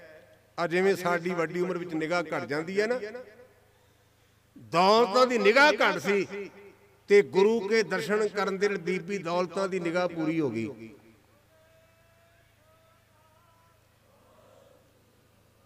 ਜਿਹੜਾ ਅਸੀਂ ਪੜ੍ਹਦੇ ਆ ਨਾ, ਹੁਕਮਨਾਮਾ ਲੈਣ ਲੱਗਿਆ, ਹੋਵੇ ਸਿਫਤ ਕਸਮ ਦੀ ਨੂਰ ਅਰਸੋਂ ਕੁਰਸੋਂ ਝਟਗੇ। ਇਹ ਕਿਉਂ ਪੜ੍ਹਦੇ ਆ, ਇਹ ਰਿਵਾਜ ਕਿਉਂ ਚੱਲਿਆ ਹੈ? ਇਹ ਗੁਰੂ ਨਾਨਕ ਪਾਤਸ਼ਾਹ ਦੀ ਉਸ ਕਰਾਮਾਤ ਤੋਂ, ਹੋਵੇ ਸਿਫਤ ਕਸਮ ਦੀ ਨੂਰ ਅਰਸੋਂ ਕੁਰਸੋਂ ਝਟਗੇ, ਤੁਧ ਡਿਠੇ ਸੱਚੇ ਪਾਤਸ਼ਾਹ ਬਲ ਜਨਮ ਜਨਮ ਦੀ ਕੱਟ ਗਏ। ਤੇਰੇ ਦੀਦਾਰ ਕਰਨ ਦੇ ਨਾਲ ਜਨਮਾਂ ਜਨਮਾਤਰਾਂ ਦੀ ਮਹਿ ਲੈ ਜਾਂਦੀ ਹੈ। ਸਮਾਂ ਆਪਣੀ ਚਾਲ ਚੱਲਿਆ। ਧੰਨ ਗੁਰੂ ਨਾਨਕ ਪਾਤਸ਼ਾਹ ਬਰਾਜੇ ਹੋਏ ਨੇ। ਮੀਰਾਂ ਦੇ ਘਰ ਨੌਕਰਾਣੀਆਂ ਨੌਕਰ ਹੁੰਦੇ ਨੇ। ਮੀਰਾਂ ਦੇ ਘਰ, ਬਾਬੇ ਨਾਨਕ ਦੇ ਘਰ ਜਿਹੜੀ ਸੇਵਾਦਾਰ ਬੀਬੀ ਸੀ ਨਾ, ਉਹਦਾ ਨਾਮ ਤੁਲਸਾਂ ਕਰਕੇ ਲਿਖਿਆ, ਤੁਲਸਾਂ। ਮਾਤਾ ਤ੍ਰਿਪਤਾ ਜੀ ਕਹਿਣ ਲੱਗੇ, ਤੁਲਸਾਂ ਮੇਰੇ ਪੁੱਤ ਨਾਨਕ ਨੂੰ ਠਾ, ਮੈਂ ਰੋਟੀ ਪਕਾਈ ਹੈ ਤੇ ਗਰਮ ਗਰਮ ਛਕ ਲੈ, ਖਾ ਲੈ। ਤੁਲਸਾਂ ਗਈ। ਇਹ ਗੱਲ ਮੈਂ ਤਕਰੀਬਨ ਰੋਜ਼ਾਨਾ ਕਹਿਣਾ ਤੇ ਇਹ ਮੇਰੇ ਅੰਦਰ ਵਸੀ ਹੈ, ਮੈਂ ਤਾਂ ਕਹਿਣਾ ਹੈ।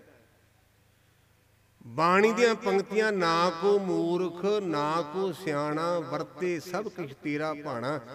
ਜੇ ਦਿਨ ਚੰਗੇ ਹੋਣ ਤੇ ਗੁਰਮੁਖੋ ਮੂਰਖ ਵੀ ਸਿਆਣਾ ਬਣ ਜਾਂਦਾ, ਜੇ ਦਿਨ ਮਾੜੇ ਹੋਣ ਤੇ ਚੰਗਿਆਂ ਦੀ ਮੱਤ ਮਾਰੀ ਜਾਂਦੀ ਜੇ। ਗੁਰਬਾਣੀ ਦੀਆਂ ਪੰਕਤੀਆਂ, ਜਿਸ ਨੂੰ ਆਪ ਖਵਾਏ ਕਰਤਾ ਖੁਸ਼ ਲੈ ਚੰਗਿਆਈ।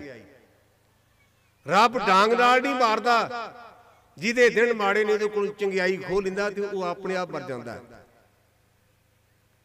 ਇੱਕ ਸਧਾਰਨ ਬੀਬੀ ਨੌਕਰਾਣੀ ਤੁਲਸਾ ਲੌਂਡੀ ਕਰਕੇ ਉਹਦਾ ਨਾਂ ਲਿਖਿਆ, ਉਹ ਲਫ਼ਜ਼ ਠੱਬਦਾ ਨਹੀਂ। ਉਹ ਗੁਰੂ ਨਾਨਕ ਪਾਤਸ਼ਾਹ ਨੂੰ ਉਠਾਉਣ ਲਈ ਗਈ। ਮਾਰ ਚਾਦਰਾ ਤਾਣ ਕੇ ਬਰਾਜੇ ਨੇ ਤੇ ਇੱਕ ਗੂਠਾ ਚਰਨਾਂ ਦਾ ਲੰਗਾ ਹੈ, ਉਹਨੇ ਮਰ ਦੇ ਗੂਠੇ ਨੂੰ ਮੂੰਹ 'ਚ ਪਾ ਲਿਆ। ਇਹ ਕੀ ਵੇਖਿਆ? ਧੰਨ ਗੁਰੂ ਨਾਨਕ ਪਾਤਸ਼ਾਹ ਕਿਸੇ ਦੇ ਜਹਾਜ਼ ਡੁੱਬਦੇ ਨੂੰ ਬੰਨੇ ਲਾ ਰਹੇ ਨੇ। ਇੱਕਦਮ ਆਈ ਤੇ ਕਹਿਣ ਲੱਗੀ, ਬੇਬੇ ਮੈਂ ਬੇਨਤੀ ਕਰਾਂ। ਕਹਿੰਦੀ, ਦੱਸ ਤੁਲਸਾਂ। ਕਹਿੰਦੀ, ਤੇਰਾ ਪੁੱਤ ਕਿਸੇ ਦੇ ਜਹਾਜ਼ ਨੂੰ ਬੰਨੇ ਲਾ ਰਿਹਾ ਤੇ ਮੈਂ ਬੇਨਤੀ ਕਰਾਂਗਾ, ਜਹਾਜ਼ ਬੰਨੇ ਲੱਗ ਲੈਣ ਦੀ ਰੋਟੀ ਤਾਂ ਫੇਰ ਵੀ ਖਾਧੀ ਜਾਏਗੀ। ਮਮਤਾ ਬੜੀ ਪ੍ਰਬਲ ਹੈ। ਮਾਤਾ ਤ੍ਰਿਪਤਾ ਜੀ ਇੱਕਦਮ ਚੁੱਲ੍ਹੇ ਦੇ ਕੋਲੋਂ ਉੱਠੇ ਤੇ ਜਾ ਕੇ ਬਾਂਹ ਫੜ ਕੇ ਕਹਿਣ ਲੱਗੇ, ਪੁੱਤ ਹੁਣ ਤਾਂ ਨੌਕਰੀ ਮਖੌਲ ਕਰਨ ਲੱਗ ਪਏ ਨੇ, ਮੇਰੇ ਹੀਰਿਆ ਰੋਟੀ ਖਾ ਲਾ। ਤੇ ਸਤਿਗੁਰੂ ਨਾਨਕ ਪਾਤਸ਼ਾਹ ਕਹਿਣ ਲੱਗੇ, ਬੇਬੇ ਤਾਂ ਮਸਤਾਨੀ ਹੈ, ਇਤਿਹਾਸ ਦੇ ਪੰਨੇ ਪੜ੍ਹ ਕੇ ਵੇਖਣੇ, ਉਸ ਬੀਬੀ ਨੂੰ ਇੰਨਾ ਆਤਮਿਕ ਰੰਗ ਚੜਿਆ ਵੀ ਜ਼ਿੰਦਗੀ ਪਰਜੰਤ ਨੂੰ ਨਾਮ ਦੀ ਖੁਮਾਰੀ ਚੜੀ ਰਹੀ। ਇਹ ਬਾਬੇ ਨਾਨਕ ਦੀ ਨਿਗਾਹ ਤੇ ਬਚਨਾਂ ਦੀ ਤਾਕਤ ਤੇ। ਸਮਾਂ ਆਪਣੀ ਚਾਲ ਚੱਲਦਾ ਹੈ,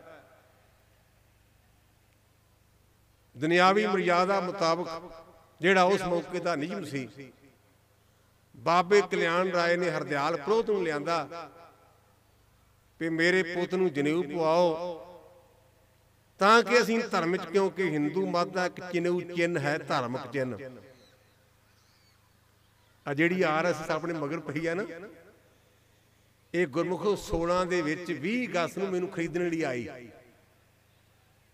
ਸ਼ਾਮ ਦਾ ਟਾਈਮ ਤੇ ਤੁਹਾਡੇ ਇਲਾਕੇ ਦਾ ਪਿੰਡ ਜੇ ਮੈਨੂੰ ਮਾਨ ਸੈਣ ਵਾਲਾ, ਇੱਥੋਂ ਦਾ ਨੌਜਵਾਨ ਮੇਰਾ ਵਿਦਿਆਰਥੀ, ਉਹ ਕਥਾ ਵੀ ਕਰਦਾ, ਨਵਤੇਜ ਸਿੰਘ, ਉਹ ਕਹਿੰਦਾ ਮੈਂ ਉਸਤਾਦ ਜੀ ਮਿਲ ਜਾਣਾ। ਮੈਂ ਕਿਹਾ ਜਲਦੀ ਜਲਦੀ ਆ ਜਾ। ਕੁਦਰਤੀ ਤੌਰ ਤੇ ਵੀਰ ਕੋਲ ਬਹਿ ਗਿਆ।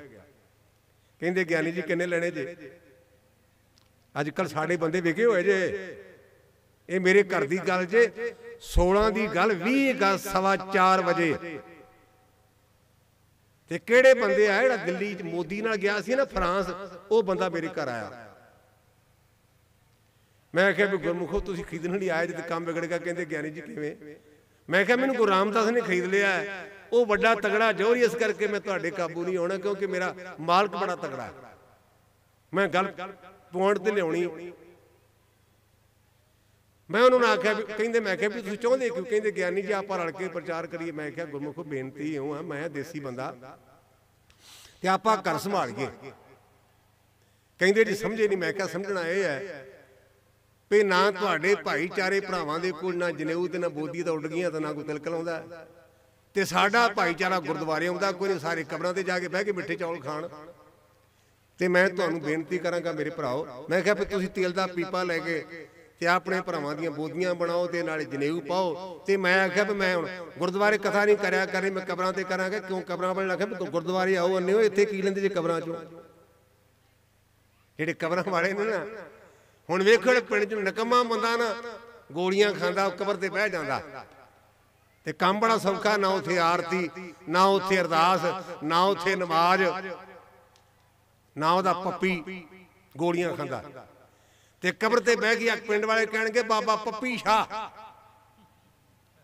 ਘਰੋਂ ਕੱਢਿਆ, ਨਾ ਉਹਦਾ ਅੱਗਾ ਨਾ ਪਿੱਛਾ, ਤੇ ਬੋਰੀ ਵਿਛਾ ਕੇ ਬੈਠਾ ਭੁੰਨੇ। ਤੇ ਸਾਲ ਬਾਅਦ ਮੇਲਾ ਆਉਂਦਾ ਤੇ ਕਹਿਣਗੇ ਬਾਬਾ ਪੱਪੀ ਸ਼ਾਹ ਗੱਦੀ ਨਸ਼ੀਨ। ਮੈਂ ਕਿਹਾ ਗੱਦੀ ਨਸ਼ੀਨਾ ਕੋ ਕਿਹਾ ਬੋਰੀ ਨਸ਼ੀਨ ਪੈਂਦਾ, ਤੇ ਬੋਰੀ ਇਹ ਪਿਓ ਵਾਲੀ ਗੱਦੀ ਕਿੱਥੋਂ ਆ ਗਈ?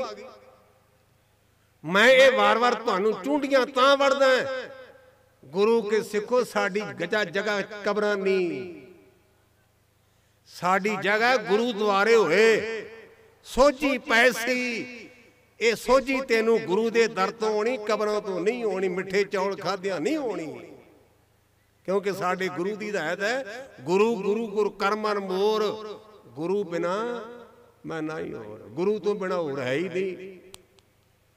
ਤੇ ਨਾ ਅਸੀਂ ਗੁਰੂ ਕੋਲ ਜਾਈਏ, ਨਾ ਗੁਰਦੁਆਰੇ ਜਾਈਏ। ਜੇ ਕੋਈ ਸਾਡੇ ਵਰਗਾ ਬੰਦਾ ਜਦੋਂ ਦੇ ਗਿੱਟਿਆਂ ਨੂੰ ਪੈਣ ਕੇ, ਮੈਂ ਸ਼੍ਰੀਨਗਰ ਕਥਾ ਕਰਨ ਗਿਆ ਤੇ 3 ਬੰਦੇ ਪੈ ਗਏ ਮੇਰੇ ਮਗਰ ਗਿੱਟਿਆਂ ਨੂੰ, ਗੋਡਿਆਂ ਨੂੰ ਚੰਬੜ ਕੇ 3। ਮੈਂ ਕਿਹਾ ਕੰਮ ਖਰਾਬ। ਕਹਿੰਦੇ ਬਾਬਾ ਜੀ ਕਿਵੇਂ? ਮੈਂ ਕਿਹਾ ਵੀ ਗੋਡੇ 2 ਨੇ, ਬੰਦੇ ਤੁਸੀਂ 3 ਹੋ, ਇਹ ਤਾਂ ਅੱਧਾ ਤਾਂ ਨਹੀਂ ਤੁਹਾਨੂੰ ਆਉਣਾ।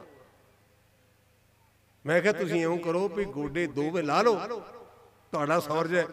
ਤੇ ਸਾਡੇ ਅੰਮ੍ਰਿਤਸਰ ਨਵੇਂ ਲੱਗਦੇ, ਨਾਲੇ ਪੁਰਾਣੇ ਕਿਸੇ ਕੰਮ ਨਹੀਂ, ਮੈਂ ਨਵੇਂ ਲਵਾ ਲਾਂਗਾ। ਰੱਬ ਦਾ ਵਾਸਤਾ, ਜੇ ਬੰਦਿਆਂ ਦੇ ਗੋਡਿਆਂ 'ਚ ਕੱਖ ਨਹੀਂ, ਉਹਨਾਂ ਦੇ ਪੈਰਾਂ 'ਚ ਨਾ ਪਾਓ। ਮੈਂ ਇਹ ਵਾਰ-ਵਾਰ ਤੁਹਾਨੂੰ ਦਿਲ ਦੀ ਤਹਿ ਤੋਂ ਤਾਂ ਚੁੰਡੀਆਂ ਵੜਦਾ।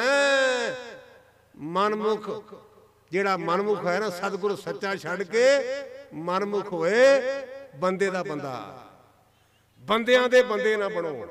ਸਾਨੂੰ ਹਦਾਇਤ ਹੈ, ਗੁਰੂ ਗੁਰੂ ਗੁਰ ਕਰਮਨ ਮੋਰ, ਗੁਰੂ ਬਿਨਾ ਮੈਂ ਨਹੀਂ ਹੋਰ, ਗੁਰੂ ਤੋਂ ਬਿਨਾ ਸਾਡੀ ਥਾਂ ਹੀ ਨਹੀਂ। ਗੁਰੂ ਸਾਡੇ ਤੇ ਕਿਰਪਾ ਕਰੇ। ਜਨੇਊ ਵਾਸਤੇ ਬਾਬੇ ਕਲਿਆਣ ਰਾਏ ਨੇ ਲਿਆਂਦਾ ਹਰਦਿਆਲ ਪ੍ਰੋਤ ਨੂੰ। ਤੇ ਮੈਂ 13ਵੀਂ ਜਮਾਤ ਵਿੱਚ ਖਾਲਸਾ ਕਾਲਜ ਪੜ੍ਹਿਆ ਸੀ। Guru Nanak as a reformer ਔਰ ਰੈਵੋਲੂਸ਼ਨਰ, ਇਹਦਾ ਪੰਜਾਬੀ ਚ ਅਨੁਵਾਦ ਹੈ ਵੀ ਗੁਰੂ ਨਾਨਕ ਕ੍ਰਾਂਤੀਕਾਰੀ ਹੈ ਜਾਂ ਸੁਧਾਰਕ ਹੈ। ਗੁਰੂ ਨਾਨਕ ਸੁਧਾਰਕ ਵੀ ਹੈ ਤੇ ਗੁਰੂ ਨਾਨਕ ਕ੍ਰਾਂਤੀਕਾਰੀ ਵੀ ਹੈ, ਦੋਵੇਂ ਕੰਮ ਨੇ। ਇੱਥੇ ਸੁਧਾਰਕ ਦਾ ਕੰਮ ਕਰ ਰਹੇ ਨੇ। ਕਿਹੜਾ? ਕਹਿੰਦੇ ਪੰਡਤ ਜੀ ਤੁਸੀਂ ਸਾਡੇ ਵੱਡੇ ਵਡੇਰੇ ਹੋ, ਸਾਡੇ ਨੂੰ ਅੱਜ ਕੱਲ ਆਪਾਂ ਅੰਕਲ ਕਹਿਣ ਲੱਗ ਪਏ ਆ। ਬੜਾ ਕੰਮ ਸੌਖਾ ਹੈ। ਜੇ ਫੁੱਫੜਾ ਤੇ ਉਹ ਵੀ ਅੰਕਲ, ਜੇ ਪਿਓ ਦਾ ਸਾਲਾ ਤੇ ਉਹ ਵੀ ਅੰਕਲ, ਤੇ ਜੇ ਪਿਓ ਦੀ ਭੈਣ ਹੈ ਤੇ ਉਹ ਵੀ ਆਂਟੀ, ਜੇ ਪਿਓ ਦੀ ਸਾਲੀ ਤੇ ਉਹ ਵੀ ਆਂਟੀ। ਮੈਂ ਕਹਿੰਦਾ ਵੀ ਕਿੱਡਾ ਬਸ਼ਰਮਪੁਣਾ ਹੈ। ਦੱਸੋ ਵੀ ਇੱਕ ਪਾਸੇ ਪਿਓ ਦੀ ਭੈਣ, ਇੱਕ ਪਾਸੇ ਪਿਓ ਦੀ ਸਾਲੀ, ਇਹ ਗੱਲ ਫੱਬਦੀ ਨਹੀਂ। ਸਾਨੂੰ ਚਾਚੀਆਂ ਤਾਈਆਂ ਭੁੱਲ ਹੀ ਗਿਆ। ਆਪਣੇ ਮੂੰਹ ਨਾਲ ਜੁੜੋ। ਬਾਬੇ ਦੀ ਬਾਣੀ 'ਚ ਕਿਤੇ ਆਂਟੀ ਤੇ ਅੰਕਲ ਨਹੀਂ ਜ ਲਿਖਿਆ। ਬਾਬੇ ਦੀ ਬਾਣੀ 'ਚ ਚਾਚਾ ਲਫ਼ਜ਼ ਵੀ ਆਇਆ ਤੇ ਪਿਤਾ ਵੀ ਆਇਆ, ਮਾਤਾ ਵੀ। ਆਪਾਂ ਪੜ੍ਹਦੇ ਤੂੰ ਮੇਰਾ ਪਿਤਾ, ਤੂੰ ਹੈ ਮੇਰਾ ਮਾਤਾ, ਤੂੰ ਮੇਰਾ ਬੰਧਪ, ਤੂੰ ਮੇਰਾ ਭਰਾਤਾ, ਤੂੰ ਮੇਰਾ ਰਾਖਾ, ਸਭ ਨਹੀਂ ਥਾਈ ਤਾਂ ਭੁੱਕਿਆ ਕਾੜਾ ਜੀਓ। ਗੁਰੂ ਸਾਡੇ ਤੇ ਕਿਰਪਾ ਕਰੇ। ਮੇਰੇ ਪਾਤਸ਼ਾਹ ਕਹਿੰਦੇ ਪੰਡਤ ਜੀ ਮੈਂ ਜਨੇਊ ਦੇ ਉਲਟ ਨਹੀਂ, ਤੁਸੀਂ ਸਾਡੇ ਬਜ਼ੁਰਗ ਹੋ, ਸਤਿਕਾਰਯੋਗ ਹੋ। ਪਿਤਾ ਜੀ ਲੈ ਕੇ ਆਏ ਨੇ ਜਨੇਊ ਪਾਓ, ਪਰ ਮੈਂ ਤਾਗਿਆਂ ਵਾਲਾ ਨਹੀਂ ਜੀ ਪਾਉਣਾ। ਕਿਹੜਾ ਪਾਵਾਂਗਾ? ਦਇਆ ਕਪਾ ਸੰਤੋਖ ਸੂਤ ਜਾਤ ਗੰਢੀ ਸਤ ਵਟ, ਇਹ ਜਨੇਊ ਜੀ ਕਾ ਹੈ ਤਪਾੜੀ ਕਤ।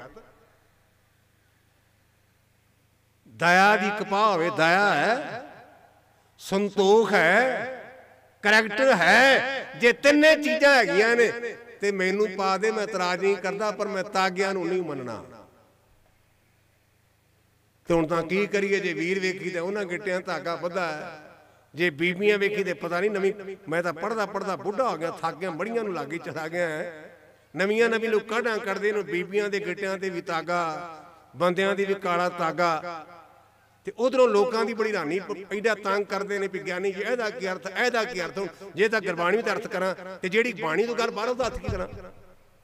ਹੁਣ ਮੈਂ ਉਹਦਾ ਅਰਥ ਇਹ ਲਾਇਆ ਵੀ ਜਿਹੜੇ ਗਿੱਟਿਆਂ ਧਾਗੇ ਬੰਦੇ ਨੇ ਭੇਡਾਂ ਨੇ,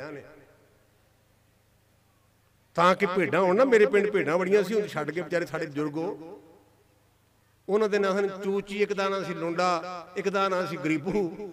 ਤੇ ਮੈਂ ਪੁੱਛਿਆ ਵੀ ਚਾਚਾ ਗਰੀਬੂ ਇਹ 3-4 ਰੰਗ ਲਾਇਓ। ਕਹਿੰਦਾ ਪੁੱਤ ਉਹ ਲੁੰਡੇ ਦੀਆਂ ਨੇ, ਆ ਗਰੀਬੂ ਦੀਆਂ ਨੇ ਪੀਲੇ ਰੰਗ ਵਾਲੀਆਂ। ਇਸੇ ਤਰ੍ਹਾਂ ਜਿਹੜੇ ਗੁਰੂ ਨੇ ਉਹਨਾਂ ਨੂੰ, ਗੁਰੂ ਦੇ ਨੇ ਉਹਨਾਂ ਨੂੰ ਕੋਈ ਤਾਗਾ ਨਹੀਂ, ਤੇ ਜਿਹੜੀਆਂ ਭੇਡਾਂ ਨੇ ਉਹਨੂੰ ਤਾਗਾ ਤਾਂ ਪਤਾ ਵੀ ਰਲ ਨਾ ਜਾਣ। ਭੇਡਾਂ ਨੂੰ ਧਾਗੇ ਹੁੰਦੇ ਪਰ ਰਲ ਨਾ ਜਾਣ ਦੂਜੇ ਦੇ ਵਗ ਨਾਲ। ਮੈਂ ਹਸੌਲੀ ਨਹੀਂ ਕਹਿ ਰਿਹਾ, ਮੈਂ ਮਰਾਸੀਆਂ ਦਾ ਲੜਕਾ ਨਹੀਂ, ਮੈਂ ਗੁਰੂ ਰਾਮਦਾਸ ਦਾ ਸੇਵਕ। ਮੈਂ ਕਿਸੇ ਟਾਰਗੇਟ ਤੋਂ ਤੁਹਾਨੂੰ ਕਹਿ ਰਿਹਾ। ਲਿਖਿਆ ਜੇ ਰਹਿਤਨਾਮਿਆਂ 'ਚ ਸੇਖ ਹੋਏ ਗੜ ਤਾਗਾ ਮੇਲੇ, ਚੌਪਟ ਬਾਜੀ ਗਨਕਾ ਖੇਲੇ, ਸਹਿਜ ਜਨਮ ਸੁਆਨ ਹੋਏ ਖੇਲੇ। ਰਹਿਤਨਾਮੇ ਪੜ੍ਹ ਲਓ। ਸਿੱਖ ਦਾ ਪੁੱਤ ਹੋ ਕੇ ਤਾਗਾ ਪਾਉਂਦਾ ਜਾਂ ਪਾਉਂਦਾ 1000 ਕੁੱਤੇ ਦੀ ਜੂਨ ਭੋਗੇਗਾ। ਐਡੀ ਕਰੜੀ ਗੱਲ ਜੇ ਕਿਸੇ ਗੁਰਮੁਖ ਨੇ, ਮੈਂ ਤਾਂ ਬੇਨਤੀ ਕਰਾਂਗਾ ਵੀ ਸਾਰੇ ਆਪਣੇ ਘਰਾਂ 'ਚ ਰਹਿਤਨਾਮੇ ਰੱਖੋ। ਪਿਆਰਾ ਸਿੰਘ ਪਦਮ ਨੇ ਇੱਕ ਪੁਸਤਕ ਲਿਖੀ ਹੈ ਰਹਿਤਨਾਮੇ। 7 ਰਹਿਤਨਾਮੇ ਇਕੱਠੇ ਕੀਤੇ, ਉਹਦੇ 'ਚੋਂ ਤੁਸੀਂ ਇਹ ਪੰਕਤੀਆਂ ਲੱਭ ਸਕਦੇ ਹੋ। ਪੰਤ ਨਰੁੱਤਰ ਹੋ ਗਿਆ ਤੇ ਬਾਬੇ ਕਲਿਆਣ ਰਾਏ ਨੂੰ ਕਹਿਣ ਲੱਗਾ ਮੇਰੇ ਵੱਸੋਂ ਗੱਲ ਬਾਹਰ ਹੈ। ਮੇਰੇ ਪਾਤਸ਼ਾਹ ਨੇ ਆਪਣੇ ਪ੍ਰਚਾਰ ਦਾ ਦੌਰਾ ਆਰੰਭ ਕੀਤਾ। ਅਸੀਂ ਆਮ ਕਰਕੇ ਭਾਈ ਲਾਲੋ ਨੂੰ ਗਰੀਬ ਕਹਿੰਦੇ ਆ, ਇਹ ਨਹੀਂ। ਭਾਈ ਲਾਲੋ ਆਰਥਿਕ ਤੌਰ ਤੇ ਮਾੜਾ ਨਹੀਂ, ਪਰ ਮਨ ਕਰਕੇ ਗਰੀਬ ਹੈ। ਜਿਹੜਾ ਵੀ ਹੁੰਦਾ ਨਾ ਤਵਾ ਲਾਉਣਗੇ ਭਾਈ ਲਾਲੋ ਗਰੀਬ ਬਿਲਕੁਲ ਨਹੀਂ। ਕਿਉਂ ਨਹੀਂ? ਭਾਈ ਲਾਲੋ ਦੇ ਘਰ ਖੂਹ ਸੀ ਜਿਹੜਾ ਅੱਜ ਵੀ ਹੈ, ਤੇ ਸਾਡੀ ਸਮਾਜ 'ਚ ਨਲਕੇ ਲੱਗੇ। ਅਸੀਂ ਪਿੰਡਾਂ ਵਿੱਚ ਖੂਹ ਵੇਖੇ ਨੇ, ਮਾੜਾ ਬੰਦਾ ਖੂਹ ਨਹੀਂ ਸੀ ਲਾ ਸਕਦਾ। ਤੇ ਜਿਹਦੇ ਘਰ 500 ਸਾਲ ਪਹਿਲਾਂ ਖੂਹ ਲੱਗਾ ਉਹਨੂੰ ਗਰੀਬ ਕਿਵੇਂ ਕਹੋਗੇ? ਦਰਅਸਲ ਉਹ ਸਭ ਕੁਝ ਰੱਬ ਨੇ ਦਿੱਤਾ, ਪਰ ਉਹ ਮਨ ਕਰਕੇ ਗਰੀਬ। ਜਿਹਨੂੰ ਬਾਣੀ ਕਹਿੰਦੀ ਤਾਣ ਹੁੰਦੇ ਹੋਏ ਨਤਾਣਾ, ਮਾਣ ਹੁੰਦੇ ਹੋਏ ਨਿਮਾਣਾ। ਗੁਰੂ ਨਾਨਕ ਕਿਰਤੀਆਂ ਦਾ ਹੈ, ਗੁਰੂ ਨਾਨਕ ਪ੍ਰੇਮੀਆਂ ਦਾ ਹੈ। ਮੇਰੇ ਗੁਰੂ ਨਾਨਕ ਨੇ ਜਾ ਕੇ ਬੂਹਾ ਖੜਕਾਇਆ, ਭਾਈ ਲਾਲੋ ਨੇ ਬੂਹਾ ਖੋਲਿਆ ਤੇ ਕਹਿਣ ਲੱਗਾ ਕਿਤੇ ਤੂੰ ਨਾਨਕ ਤਪਾ ਤਾਂ ਨਹੀਂ? ਮਰਦਾਨਾ ਗੁਰਦੇਵ ਦਾ ਪਰਮ ਮਿੱਤਰ ਨਾਲ ਹੈ। ਮਰਦਾਨੇ ਨੂੰ ਬਾਬੇ ਨੇ ਆਖਿਆ ਮਰਦਾਨਾ ਪਹਿਲਾ ਬਾਣੀ ਪੜੋ, ਬਿਆਗੜਾ ਰਾਗ ਮਰਦਾਨਾ ਪਹਿਲਾ। ਜਿਹੜਾ ਪਹਿਲਾ ਸ਼ਬਦ ਪਹਿਲਾ ਅੰਕ ਹੈ ਨਾ, ਇਹ ਕੇਵਲ ਤੇ ਕੇਵਲ ਪਹਿਲੀ ਪਾਤਸ਼ਾਹੀ ਨਾਲ ਲੱਗਾ ਹੈ, ਪਰ ਮਰਦਾਨੇ ਨਾਲ ਵੀ ਪਹਿਲਾ ਲੱਗਾ। ਇਹਦਾ ਭਾ ਮਰਦਾਨਿਆ ਤੂੰ ਤਾਂ ਮੇਰੇ ਵਿੱਚ ਲੀਨ ਹੋ ਗਿਆ, ਤੇਰਾ ਮੇਰਾ ਫਰਕ ਹੀ ਕੋਈ ਨਹੀਂ। ਇੰਨਾ ਪਿਆਰ ਦਿੱਤਾ ਬਾਬੇ ਨਾਨਕ ਨੇ ਮਰਦਾਨੇ ਨੂੰ। ਰੋ ਵਿਚਾਰ ਕਹਿਣ ਲੱਗਾ ਤੂੰ ਨਾਨਕ ਤਬਾ ਤਾਂ ਨਹੀਂ। ਭਾਈ ਮਰਦਾਨੇ ਨੇ ਆਖਿਆ ਠੀਕ ਪਛਾਣਿਆ ਮਿੱਤਰਾ, ਉਹੋ ਹੀ ਹੈ। ਤੇ ਸਤਿਗੁਰੂ ਪਾਤਸ਼ਾਹ ਨੇ ਅੱਗੇ ਆਖਿਆ ਭਾਈ ਲਾਲੋ ਕੀ ਪਿਆ ਕਰਨਾ। ਇਹ ਪੁਰਾਤਨ ਜਨਮ ਸਾਖੀ ਦੇ ਬੋਲ ਹਨ, ਇਸ ਤਰ੍ਹਾਂ ਲਿਖੇ ਨੇ ਪੁਰਾਤਨ ਜਨਮ ਸਾਖੀ 'ਚ। ਭਾਈ ਲਾਲੋ ਕੀ ਪਿਆ ਕਰਨਾ? ਕਹਿੰਦਾ ਜੀ ਕਿੱਲੇ ਪਿਆ ਕਰਨਾ, ਕਿੱਲੇ ਪਿਆ ਘੜਨਾ। ਤੇ ਸਤਿਗੁਰੂ ਪਾਤਸ਼ਾਹ ਕਹਿੰਦੇ ਭਾਈ ਲਾਲੋ ਜ਼ਿੰਦਗੀ ਪਰਯੰਤ ਕਿੱਲੇ ਘੜਦਾ ਰਹੇਗਾ, ਕਿਤੇ ਮਨ ਵੀ ਘੜ ਲਿਆ ਕਰ। ਇੰਨੀ ਗੱਲ ਹੋਈ ਜੇ ਉੱਥੇ ਕਥਾ ਕੀਰਤਨ ਬਹੁਤਾ ਨਹੀਂ, ਕੇਵਲ ਤੇ ਕੇਵਲ ਇੰਨੀ ਗੱਲ ਕਹੀ ਲਾਲੋ ਮਨ ਵੀ ਘੜ ਲਿਆ ਕਰ, ਕਿੱਲੇ ਘੜਨਾ ਰਹੇਗਾ, ਮੁਆਫੀ ਤੇ ਆ ਜੇ। ਆਪਾਂ ਜ਼ਿੰਦਗੀ ਪਰਯੰਤ ਕਿੱਲੇ ਘੜੀ ਜਾਣੇ, ਕਿਤੇ ਮਨ ਵੀ ਘੜ ਲਿਆ ਕਰੀਏ। ਉਹਦਾ ਤਰੀਕਾ ਕੀ ਹੈ? ਮਨ ਵਿੱਚ ਸਤਿਗੁਰ ਕੇ ਪਾਸ ਤੇ ਸੇਵਕ ਕੇ ਕਾਰਜ ਰਾਸ। ਮਨ ਗੁਰੂ ਨੂੰ ਦੇਣ ਦਾ ਕੀ ਢੰਗ ਹੈ? ਆਪਾਂ ਗੁਰਮੁਖ ਸਾਰੇ ਮੱਥਾ ਟੇਕਦੇ ਆਂ, ਪਿਓ ਦਾਦੇ ਪੜਦਾਦੇ ਆਪਣੇ ਮੱਥਾ ਟੇਕਦੇ ਰਹੇ। ਮੈਂ ਜੋ ਆਪਣੇ ਚਾਚੇ ਕੋਲ ਪੜਿਆ ਮੈਂ ਉਹ ਸੁਣਾਉਣਾ ਹੈ। ਅਸੀਂ ਗੁਰੂ ਗ੍ਰੰਥ ਸੱਚੇ ਪਾਤਸ਼ਾਹ ਦੇ ਸਾਹਮਣੇ ਆਉਨੇ ਆ। ਹਰ ਮਾਈ ਭਾਈ ਆਪਣੀ ਭਾਵਨਾ ਸ਼ਰਧਾ ਦੇ ਮੁਤਾਬਕ ਗੁਰਦੇਵ ਨੂੰ ਭੇਟ ਦਿੰਦਾ ਹੈ। ਕੋਈ ਫੁੱਲ ਲੈ ਕੇ ਆਉਂਦਾ, ਕੋਈ ਮਾਇਆ ਲੈ ਕੇ ਆਉਂਦਾ, ਕੋਈ ਬਸਤਰ ਲੈ ਕੇ ਆਉਂਦਾ, ਜਿਵੇਂ ਜਿਵੇਂ ਕਿਸੇ ਦੀ ਇੱਛਾ ਹੈ। ਕਈ ਦੁੱਧ ਲੈ ਕੇ ਅੱਗੇ ਰੱਖਦੇ ਨੇ ਮਹਾਰਾਜ ਦੇ ਅੱਗੇ। ਗੁਰੂ ਸਾਰਿਆਂ ਦੀ ਮੁਰਾਦਾਂ ਪੂਰੀਆਂ ਕਰੇ, ਪਰ ਜਿਹੜੀ ਚੀਜ਼ ਭੇਟ ਕਰਨੀ ਸੀ ਉਹ ਆਪਾਂ ਨਹੀਂ ਕਰਦੇ। ਜਿਹੜੀ ਮਾਇਆ ਨਾ, ਇਹ ਸਾਡਾ ਕੌਮੀ ਫੰਡ ਹੈ, ਲੋੜਵੰਦ ਵਾਸਤੇ ਕਿਸੇ ਗਰੀਬ ਦੇ ਕੰਮ ਆਵੇ। ਇਹ ਸਾਡਾ ਧਾਰਮਿਕ ਕੌਮੀ ਫੰਡ ਹੈ, ਲੋੜਵੰਦ ਦੀ ਮਦਦ ਕਰ ਲਈ। ਗੁਰੂ ਤਾਂ ਆਇਦਾ ਤਾਂ ਗੁਰੂ ਮੰਗਤਾ ਥੋੜਾ। ਦੂਜਾ ਜਦੋਂ ਬਾਦਸ਼ਾਹ ਦੇ ਕੋਲ ਪ੍ਰਜਾ ਜਾਂਦੀ ਤੇ ਉਹ ਬਾਦਸ਼ਾਹ ਨੂੰ ਭੇਟ ਦਿੰਦੀ ਹੈ। ਇਹ ਸਾਡਾ ਰਾਜਾ ਹੈ। ਦਰਅਸਲ ਗੁਰੂ ਦੇ ਅੱਗੇ ਮੱਥਾ ਟੇਕਣ ਤੋਂ ਭਾਵਨਾ ਪਾਤਸ਼ਾਹ ਮੇਰੇ ਮਨ ਨੂੰ ਫੜ ਲੱਗ ਕੇ ਤੇ ਚੰਦਰੇ ਨੂੰ ਤੇ ਆਪਣੀ ਮੱਤ ਪਾ। ਅਸੀਂ ਮਨ ਫੇਰ ਚੁੱਕ ਲੈਨੇ ਆ ਤੇ ਅਸੀਂ ਕਹਿੰਦੇ 10 ਰੁਪਈਆਂ ਨੂੰ ਤੂੰ ਸਾਂਭ ਲਾ ਤੇ ਮਨ ਮੇਰੇ ਕੋਲ ਰਹਿਣ ਦੇ। ਭਾਵ ਗੁਰੂ ਨੂੰ ਮੱਥਾ ਟੇਕਣ ਤੋਂ ਬਾਅਦ ਆਪਣੀ ਮਨ ਦੀ ਮਰਜ਼ੀ ਛੱਡੀਏ ਤੇ ਜਿਵੇਂ ਗੁਰੂ ਚਲਾਉਂਦਾ ਨਾ ਉਵੇਂ ਚੱਲੀਏ ਤੇ ਫਿਰ ਗੱਲ ਬਣੇਗੀ। ਮਨ ਕੀ ਮਤ ਤਿਆਗੋ ਹਰ ਜਨ। ਤੇ ਨਾਲ ਬਾਬੇ ਨੇ ਆਖਿਆ ਇਹ ਬਾਤ ਕਠੈਨੀ, ਮਨ ਦੀ ਮਤ ਨੂੰ ਛੱਡਣਾ ਬੜਾ ਔਖਾ ਹੈ। ਭਾਈ ਲਾਲੋ ਗੁਰੂ ਦੀ ਰਹਿਮਤ ਨਾਲ ਨਵਾਜਿਆ ਗਿਆ। ਜੋ ਕੁਝ ਉਹਦੇ ਕੋਲ ਸਰਦਾ ਬਣਦਾ ਸੀ, ਆਪਾਂ ਕਹਿੰਦੇ ਕੋਧਰੇ ਦੀ ਰੋਟੀ ਜੋ ਲਿਖਿਆ ਉਹਨੇ ਤਿਆਰ ਕੀਤੀ, ਜੋ ਵੀ ਸਾਗ ਸੀ ਉਹਨੇ ਤਿਆਰ ਕੀਤਾ। ਤੇ ਭਾਈ ਮਰਦਾਨਾ ਵੇਂਦਾ ਵੀ ਕਿੱਥੇ ਫਸਾਇਆ ਬਾਬਾ, ਅਸੀਂ ਸਮਝਿਆ ਕੋਈ ਚੰਗਾ ਮਾਲ ਮਿਲੇਗਾ, ਪਨੀਰ ਤੇ ਆਣ ਵਿਖਾਇਆ ਕੋਧਰੇ ਤੇ। ਇੱਥੇ ਕਿ ਮੈਂ ਤੁਹਾਨੂੰ ਹੋਰ ਗੱਲ ਸੁਣਾਵਾਂ ਅੱਜ ਕੱਲ ਦੇ ਮਾਡਰਨ ਬਾਬਿਆਂ ਦੀ। ਕਿਸੇ ਤਗੜੇ ਦੇ ਘਰ ਗਏ ਤੇ ਉਹ ਨਾਲ 5-4 ਉਹਦੇ ਚੇਲੇ ਚਾੜੇ ਤੇ ਕਹਿੰਦਾ ਕਾਕਾ ਸ਼ਬਦ ਪੜੋ। ਕਹਿੰਦੇ ਬਾਬਾ ਜੀ ਕਿਹੜਾ ਪੜੀਏ? ਕਹਿੰਦੇ ਪੜੋ ਪ੍ਰਭ ਜੀ ਇਹ ਮਨੋਰਥ ਮੇਰਾ। ਜਿਦਨ ਮਾਲ ਮਤਾ ਮਿਲਦਾ ਨਾ ਉਹ ਦਿਨ ਪੜਦੇ ਪ੍ਰਭ ਜੀ ਇਹ ਮਨੋਰਥ ਮੇਰਾ। ਤੇ ਨਾਲ ਗੁਆਂਢੀਆਂ ਦਾ ਘਰ ਹੈ, ਆਪਾਂ ਕਿਸੇ ਦੀ ਭਾਵੇਂ ਨਾ ਮੰਨੀਏ ਪਰ ਘਰ ਵਾਲਿਆਂ ਕੋਲ ਸਾਰੇ ਡਰਦੇ ਜੇ। ਇੱਥੇ ਬਾਅਦ ਜਿੰਨੇ ਮਰਜ਼ੀ ਫੈਰ ਮਾਰੀ ਜਿਹੜੇ ਘਰ ਆਪਾਂ ਇਕੱਠੇ ਹੋ ਜਾਣੇ, ਜਿਵੇਂ ਡੱਡੂ ਇਕੱਠਾ ਤਾਂ ਇਕੱਠਾ ਹੁੰਦਾ ਨਾ, ਇਸ ਤਰ੍ਹਾਂ ਘਰ ਦੇ ਇਕੱਠੇ ਬੀਬੀਆਂ ਤੋਂ ਇਹਨੇ ਡਰਦੇ ਨੇ। ਸਮੇਂ ਦਾ ਪ੍ਰਭਾਵ ਆ। ਉਹ ਘਰ ਵਾਲੀ ਕਹਿਣ ਲੱਗੀ ਬਾਬੇ ਆਪਾਂ ਹੀ ਬੁਲਾਈ, ਉਹ ਕਹਿਣ ਲੱਗਾ ਆਪਾਂ ਮਾੜੇ, ਉਹ ਕਹਿਣ ਲੱਗੀ ਫਿਰ ਮੈਂ ਚਲੀ ਪੇਕੇ। ਡਰ ਗਿਆ ਵਿਚਾਰਾ। ਹੁਣ ਉਹ ਡਰ ਗਿਆ ਤੇ ਕਹਿੰਦਾ ਵੀ ਸ਼ਨੀਵਾਰ ਅਗਲੇ ਬਾਬਾ ਜੀ ਸਾਡੇ ਵੀ ਆ ਗਏ ਬਾਬੇ। ਹੁਣ ਨਾ ਇੱਥੇ ਕਸਟਰਡ, ਨਾ ਇੱਥੇ ਖੀਰ, ਨਾ ਦੇਸੀ ਘਿਓ ਦਾ ਕੜਾਹ, ਤੇ ਬਣਾ ਲਈ ਮੂੰਗੀ ਦੀ ਸਾਬਤ ਦਾਲ, ਥਾਲੀਆਂ 'ਚ ਪਾਈ ਗਈ ਤੇ ਇੱਕ ਦੂਜੇ ਦੇ ਮੂੰਹ ਵੱਲ ਵੇਖਣ। ਬਾਬਾ ਜੀ ਅੱਜ ਕਿਹੜਾ ਪੜੀਏ? ਕਹਿੰਦੇ ਅੱਜ ਪੜੋ ਔਖੀ ਘੜੀ ਨਾ ਦੇਖਣ ਤੇ ਆਪਣਾ ਬਿਰਧ ਸੰਭਾਲੇ। ਇਹਨੇ ਪੁੱਛਿਆ ਵੀ ਚੱਕੀ 'ਚ ਹੋਈ ਤੂੰ? ਇਹਨਾਂ ਬੰਦਿਆਂ ਤੋਂ ਬਚੋ। ਮੈਂ ਵਾਰ-ਵਾਰ ਤੁਹਾਨੂੰ ਇਹ ਗੱਲਾਂ ਤਾਂ ਕਹਿਣਾ ਵੀ ਇਹਨਾਂ ਬੰਦਿਆਂ ਤੋਂ ਸਚੇਤ ਹੋ। ਸਾਨੂੰ ਹਦਾਇਤ ਹੈ ਗੁਰੂ ਗੁਰੂ ਗੁਰ ਕਰ ਮਨ ਮੋਰ, ਗੁਰੂ ਬਿਨਾ ਮੈਂ ਨਹੀਂ ਹੋਰ। ਗੁਰੂ ਤੋਂ ਬਿਨਾ ਹੋਰ ਕੋਈ ਨਹੀਂ। ਸਾਰੇ ਮੰਗਤੇ ਹੀ ਭਾਵੇਂ ਕਿਸੇ ਨੇ ਗੁੱਠ ਵਾਲੀ ਬੱਧੀ ਤੇ ਭਾਵੇਂ ਗੋਲ। ਜੇ ਮਾਲ ਦੇਗਾ ਤੇ ਗੁਰਮੁਖ, ਨਾ ਦੇਗਾ ਤਾਂ ਮਨਮੁਖ ਸਰਟੀਫਿਕੇਟ ਕੱਢ ਦੇਣਗੇ। ਇਹ ਗੁਰੂ ਜੇ ਜਿਹੜਾ ਦਿੰਦਾ ਜੇ, ਨਾ ਇਹ ਮਰੇ ਨਾ ਹੋਵੇ ਸੋਗ, ਦਿੰਦਾ ਰਹੇ ਨਾ ਚੁੱਕੇ ਭੋਗ। ਗੁਣ ਇਹੋ ਹੋਰ ਨਾ ਹੀ ਕੋਏ, ਨਾ ਕੋਆ ਨਾ ਕੋਏ। ਆਪਾਂ ਜਿੰਨੇ ਬੈਠੇ ਆ ਸਮੇਤ ਮੇਰੇ, ਆਪਾਂ ਨਹੀਂ ਜੇ ਰਹਿਣਾ। ਅਸੀਂ ਪਹਿਲਾਂ ਵੀ ਨਹੀਂ ਸਾਂ, ਪਰ ਇਹ ਬਾਪੂ ਸੀ ਹੈ ਹੋਵੇਗਾ। ਤੇ ਜਿਹੜੇ ਆਪ ਨਹੀਂ ਰਹੇ ਉਹਨਾਂ ਦੇ ਪੈਰਾਂ 'ਚੋਂ ਕੀ ਲਾਓਗੇ? ਹੁਣ ਭਾਈ ਮਰਦਾਨਾ ਵੇਂਦਾ ਤੇ ਸਤਿਗੁਰੂ ਪਾਤਸ਼ਾਹ ਕਹਿੰਦੇ ਮਰਦਾਨੇ ਮਾੜਾ ਜਿਹਾ ਖਾ ਕੇ ਤਾਂ ਵੇਖ, ਚੱਕ ਹੀ ਜਾਣਾ। ਜਦੋਂ ਮਰਦਾਨੇ ਨੇ ਬੁਰਕੀ ਮੂੰਹ 'ਚ ਪਾਈ ਨਾ ਤੇ ਕਹਿੰਦਾ ਬਾਬਾ ਅੰਮ੍ਰਿਤ ਵਰਗਾ ਸਵਾਦ ਆਇਆ। ਕਹਿੰਦਾ ਇਹ ਨਾਮ ਦੀ ਕਮਾਈ ਹੋਈ, ਨਾਮ ਅੰਮ੍ਰਿਤ ਹੈ। ਉਸ ਨਗਰ ਦੇ ਇੱਕ ਤਗੜੇ ਬੰਦੇ ਨੇ ਜਿਹਦਾ ਨਾਮ ਮਲਕ ਭਾਗੋ ਕਰਕੇ ਲਿਖਿਆ। ਮਲਕ ਭਾਗੋ ਨਗਰ ਦਾ ਮਾਲਕ ਨਹੀਂ ਸੀ, ਉਹ ਨਗਰ ਦੇ ਮਾਲਕ ਦਾ ਨਾਂ ਸੀ ਜ਼ਾਲਮ ਖਾਂ। ਤੇ ਇਹ ਜ਼ਾਲਮ ਖਾਂ ਦਾ ਕਰਿੰਦਾ ਸੀ, ਜਿਹਨੂੰ ਆਪਾਂ ਅੱਗੇ ਕਾਰੋਬਾਰ ਚਲਾਉਣ ਵਾਲਾ ਬੰਦਾ ਕਹਿੰਦੇ ਆਪਾਂ, ਜਾਂ ਸੈਕਟਰੀ ਕਹਿ ਲਓ, ਅੱਜ ਕੱਲ੍ਹ ਪੀਏ ਕਹਿਣ ਲੱਗ ਪਏ ਨੇ। ਉਹਨੇ ਲੋਕਾਂ ਨੂੰ ਵਿਖਾਉਣ ਵਾਸਤੇ ਬੜਾ ਤਗੜਾ ਭੰਡਾਰਾ ਕੀਤਾ ਵੀ ਕਹਿਣਗੇ ਫਲਾਨਾ ਬੜਾ ਦਾਨੀ। ਆਪਾਂ ਬਹੁਤੇ ਕੰਮ ਵਿਖਾਉਣ ਲਈ ਕਰਦੇ ਜੇ। ਮੇਰੀ ਗੱਲ ਸਾਦੀ ਜੀ ਨੋਟ ਕਰਿਆ ਜੇ ਕਿਤੇ, ਸਾਦੀ ਜੀ ਗੱਲ। ਗਰੀਬਾਂ ਦੇ ਮਹਾਰਾਜ ਦਾ ਪ੍ਰਕਾਸ਼ ਹੈ, ਅਖੰਡ ਪਾਠ ਹੋ ਰਿਹਾ ਹੈ, ਅਸੀਂ ਕਾਰ ਤੇ ਜਾ ਰਹੇ ਹਾਂ ਤੇ ਸਾਡੀ ਧੌਣ ਚ ਕਿੱਲਾ ਗੱਡਿਆ ਜਾਂਦਾ, ਸਿਰ ਨੀਵਾ ਨਹੀਂ ਜੀ ਕਰਦੇ। ਇਹ ਮੇਰੀ ਗੱਲ ਨੂੰ ਚਿੱਥਿਆ ਜੇ। ਕਿਸੇ ਗਰੀਬ ਦਾ ਇੱਕ ਕੋਠਾ, ਇੱਕ ਕਮਰਾ ਤੇ ਉਹਦੇ ਮਨ ਚ ਭਾਵਨਾ ਵੀ ਮੈਂ ਪਾਠ ਕਰਾਵਾਂ ਤੇ ਉਹਦੇ ਕਰ ਪ੍ਰਕਾਸ਼ ਹੋਇਆ, ਅਸੀਂ ਕਾਰ ਤੇ ਜਾ ਰਹੇ ਹਾਂ, ਅਸੀਂ ਐ ਨਹੀਂ ਜੇ ਕਰਦੇ।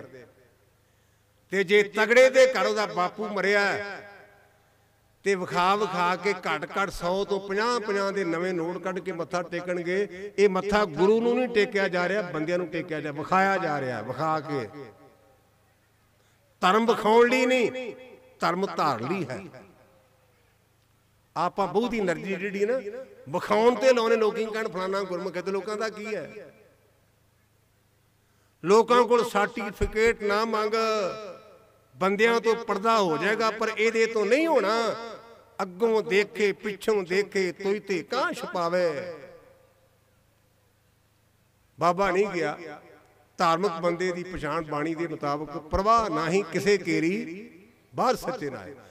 ਧਰਮੀ ਬੰਦਾ ਵਾਹਿਗੁਰੂ ਦੀ ਪ੍ਰਵਾਹ ਕਰਦਾ, ਉਹ ਜਣੇ ਖਣੇ ਦੀ ਪ੍ਰਵਾਹ ਨਹੀਂ ਜੀ ਕਰਦਾ। ਵਾਰ-ਵਾਰ ਕਹਿਣ ਤੇ ਗੁਰਦੇਵ ਗਏ ਤੇ ਕਹਿਣ ਲੱਗੇ ਮਲਕ ਭਾਗੋ ਤੇਰੀ ਰੋਟੀ ਖਾਣ ਵਾਲੀ ਨਹੀਂ ਭਲਿਆ। ਕਹਿਣ ਲੱਗਾ ਜੀ ਪੂੜੀਆਂ ਨੇ ਪੋਲੀਆਂ ਪੋਲੀਆਂ, ਖਾ ਕੇ ਤਾਂ ਵੇਖੋ। ਕਹਿੰਦੇ ਲਾਲੋ ਤੂੰ ਵੀ ਲਿਆ ਭਾਈ। ਇਹ ਆਪਾਂ ਸਾਰੇ ਸਾਖੀ ਜਾਣਦੇ, ਪਰ ਆਪਾਂ ਰਿਜ਼ਲਟ ਕੱਢਣਾ ਵਿੱਚੋਂ ਤੱਤ। ਇਤਿਹਾਸ ਕਹਿੰਦਾ ਕਿ ਜਦੋਂ ਲਾਲੋ ਦੀਆਂ ਪੂੜੀਆਂ ਨਿਚੋੜੀਆਂ ਤੇ ਲਹੂ, ਮਲਕ ਭਾਗੋ ਦੀਆਂ ਪਾ ਲਾਲੋ ਦੀਆਂ ਸੁੱਕੀਆਂ ਰੋਟੀਆਂ ਦੇ ਵਿੱਚੋਂ ਦੁੱਧ ਅਮਰ ਦੀਆਂ ਧਾਰਾਂ ਵਗੀਆਂ। ਇਹ ਮਲਕ ਭਾਗੋ ਪੈਣ ਲੱਗਾ ਤਾਂ ਬਾਬਾ ਮੇਰੀ ਵੈਰ ਹੀ ਪੈ ਗਿਆ। ਪਹਿਲਾਂ ਆਇਆ ਨਹੀਂ ਤੇ ਹੁਣ ਆਇਆ ਤੇ ਮੇਰੀ ਪੱਗ ਲਾ ਕੱਤੀ ਜਾਂਦੇ। ਇਨਸਲਟ ਵੀ ਰੋਟੀਆਂ 'ਚ ਪਰ ਪੂੜੀਆਂ ਘਿਓ 'ਚ ਮੈਂ ਤਲੀਆਂ ਤੇ ਲਹੂ ਕਿੱਥੋਂ ਆ ਗਿਆ? ਕਹਿੰਦੇ ਤੇਰੀ ਧਰਮ ਦੀ ਕਿਤੇ ਲੋਕਾਂ ਦਾ ਖੂਨ ਹੈ, ਭਾਣਾ ਰੱਬ ਦਾ। ਜ਼ਾਲਮ ਖਾਂ ਦਾ ਨਗਰ ਦਾ ਮੁਖੀਆ ਸੀ, ਉਹਦਾ ਪੁੱਤ ਮਰ ਗਿਆ ਤੇ ਦਾ ਲੱਗਾ, ਕਹਿਣ ਲੱਗਾ ਹੁਣ ਮੈਂ ਕਰਦਾ ਬਾਬੇ ਨੂੰ ਕਾਬੂ, ਇਹਨੇ ਮੇਰੀ ਬੇਪਤੀ ਕੀਤੀ ਹੈ।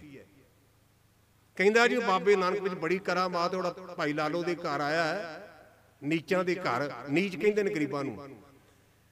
ਲੋਕਾਂ ਨੇ ਦਰਕਾਰਿਆ ਨੀਵਿਆਂ ਨੂੰ, ਪਰ ਬਾਬਾ ਨਾਨਕ ਹੈ ਜਿਹੜਾ ਕਹਿੰਦਾ ਨੀਚਾਂ ਅੰਦਰ ਨੀਚ ਜਾਤ, ਨੀਚੀ ਹੂੰ ਅਤ ਨੀਚ, ਨਾਨਕ ਤਿਨ ਕੇ ਸੰਗ ਸਾਥ, ਵੱਡਿਆਂ ਸਿਓ ਕਰੀਸ। ਮੈਂ ਉਹਨਾਂ ਦੇ ਨਾਲ, ਵੱਡਿਆਂ ਤੋਂ ਕੀ ਲੈਣਾ?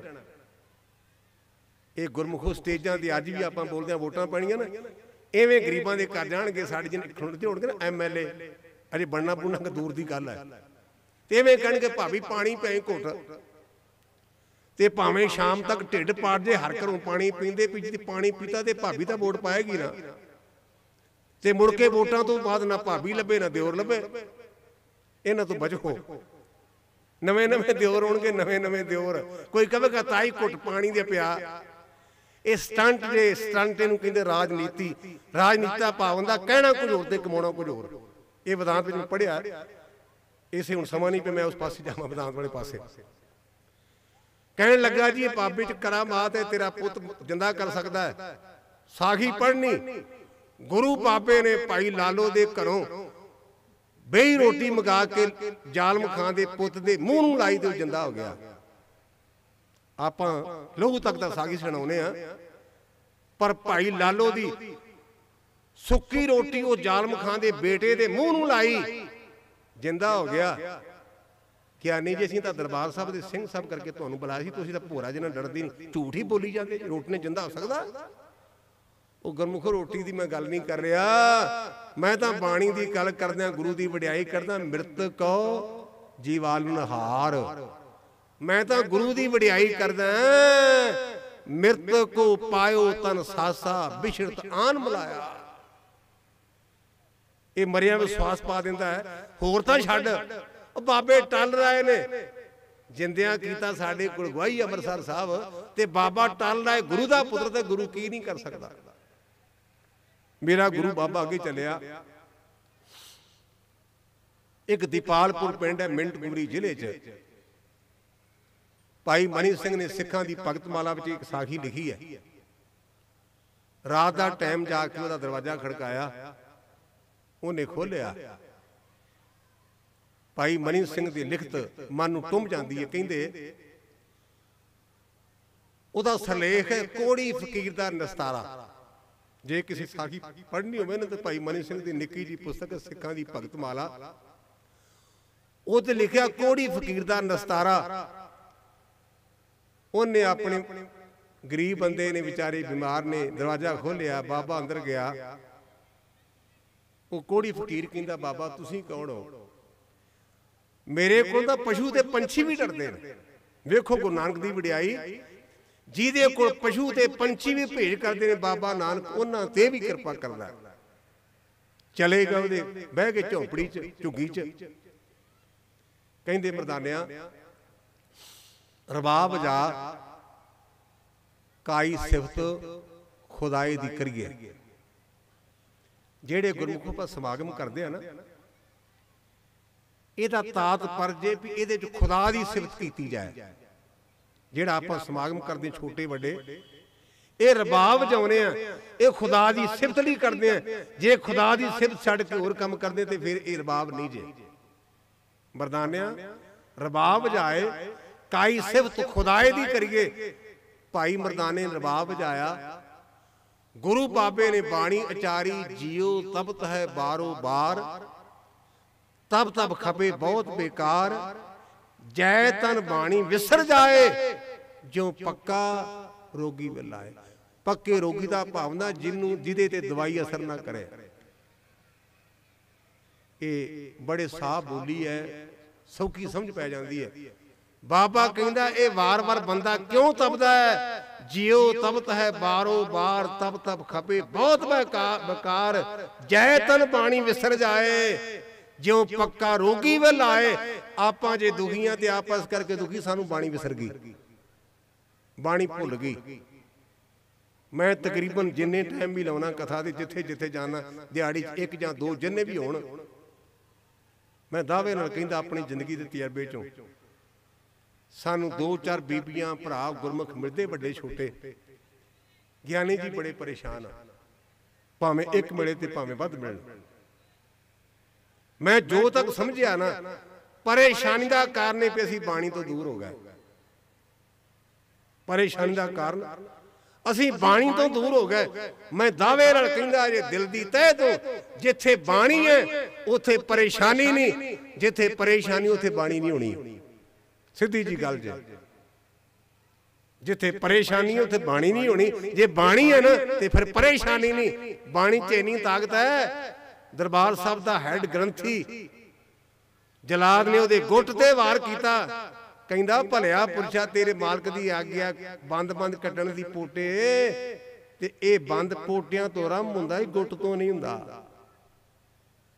ਇਸ ਕਰਕੇ ਬੇਨਤੀ ਹੈ, ਘੱਟ ਤੋਂ ਘੱਟ ਜਪਜੀ ਦੀ ਬਾਣੀ ਪੜਿਆ ਕਰੋ। ਜਿੱਥੇ ਜਪਜੀ ਆ ਗਿਆ ਉੱਥੇ ਪਰੇਸ਼ਾਨੀ ਕੋਈ ਨਹੀਂ ਜੇ। ਜੇ ਪਰੇਸ਼ਾਨੀ ਹੈ ਨਾ ਤੇ ਆਪਾਂ ਜਪਜੀ ਦੇ ਕੋਲ ਨਹੀਂ ਗਏ, ਸਾਡੇ ਨਾਲ ਜਪਜੀ ਵਸਿਆ ਨਹੀਂ। ਸਤਿਗੁਰੂ ਪਾਤਸ਼ਾਹ ਮਹਾਰਾਜ ਦੀਆਂ ਬੇਅੰਤ ਸਾਖੀਆਂ ਨੇ।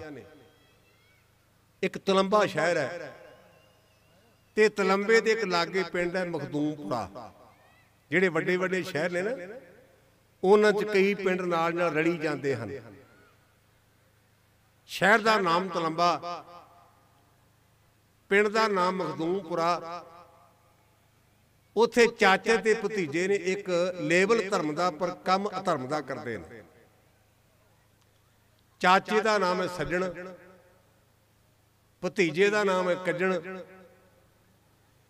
ਤੇ ਭਤੀਜਾ ਲੋਕਾਂ ਨੂੰ ਭਰਮਾ ਕੇ ਲਿਆਉਂਦਾ ਹੈ ਵੀ ਸਾਡੇ ਅਸੀਂ ਮਸਜਿਦ ਬਣਾਈ। ਜੇ ਕੋਈ ਮੁਸਲਮਾਨ ਭਰਾ ਮਿਲਦਾ ਤੇ ਕਹਿੰਦਾ ਭਲੇ ਭਲੇ ਪੁਰਸ਼ਾ ਸਾਡੇ ਕੋਲ ਰਾਤ ਕੱਟ ਅਸੀਂ ਮਸਜਿਦ ਬਣਾਈ, ਉੱਥੇ ਆਰਾਮ ਕਰੇਗਾ।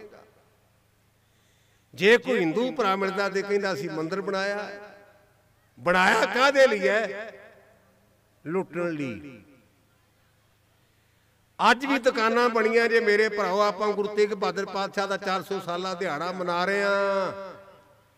22 ਲੱਗੀਆਂ ਸੀ ਦੁਕਾਨਾਂ। 22 ਜਦੋਂ ਜਹਾਜ਼ ਬੰਨੇ ਲਾਇਆ ਨਾ, ਜਿਹੜਾ ਭੋਰੇ ਦੇ ਥੱਲੇ ਸੀ ਨਾ ਗੁਰੂ ਹਰਗੋਬਿੰਦ ਸੱਚੇ ਪਾਤਸ਼ਾਹ ਦਾ ਸਾਹਿਬਜ਼ਾਦਾ ਮੱਖਣ ਸ਼ਾਹ ਆਇਆ ਤੇ ਉਹਨੂੰ ਆਖਿਆ, ਮੱਖਣਾ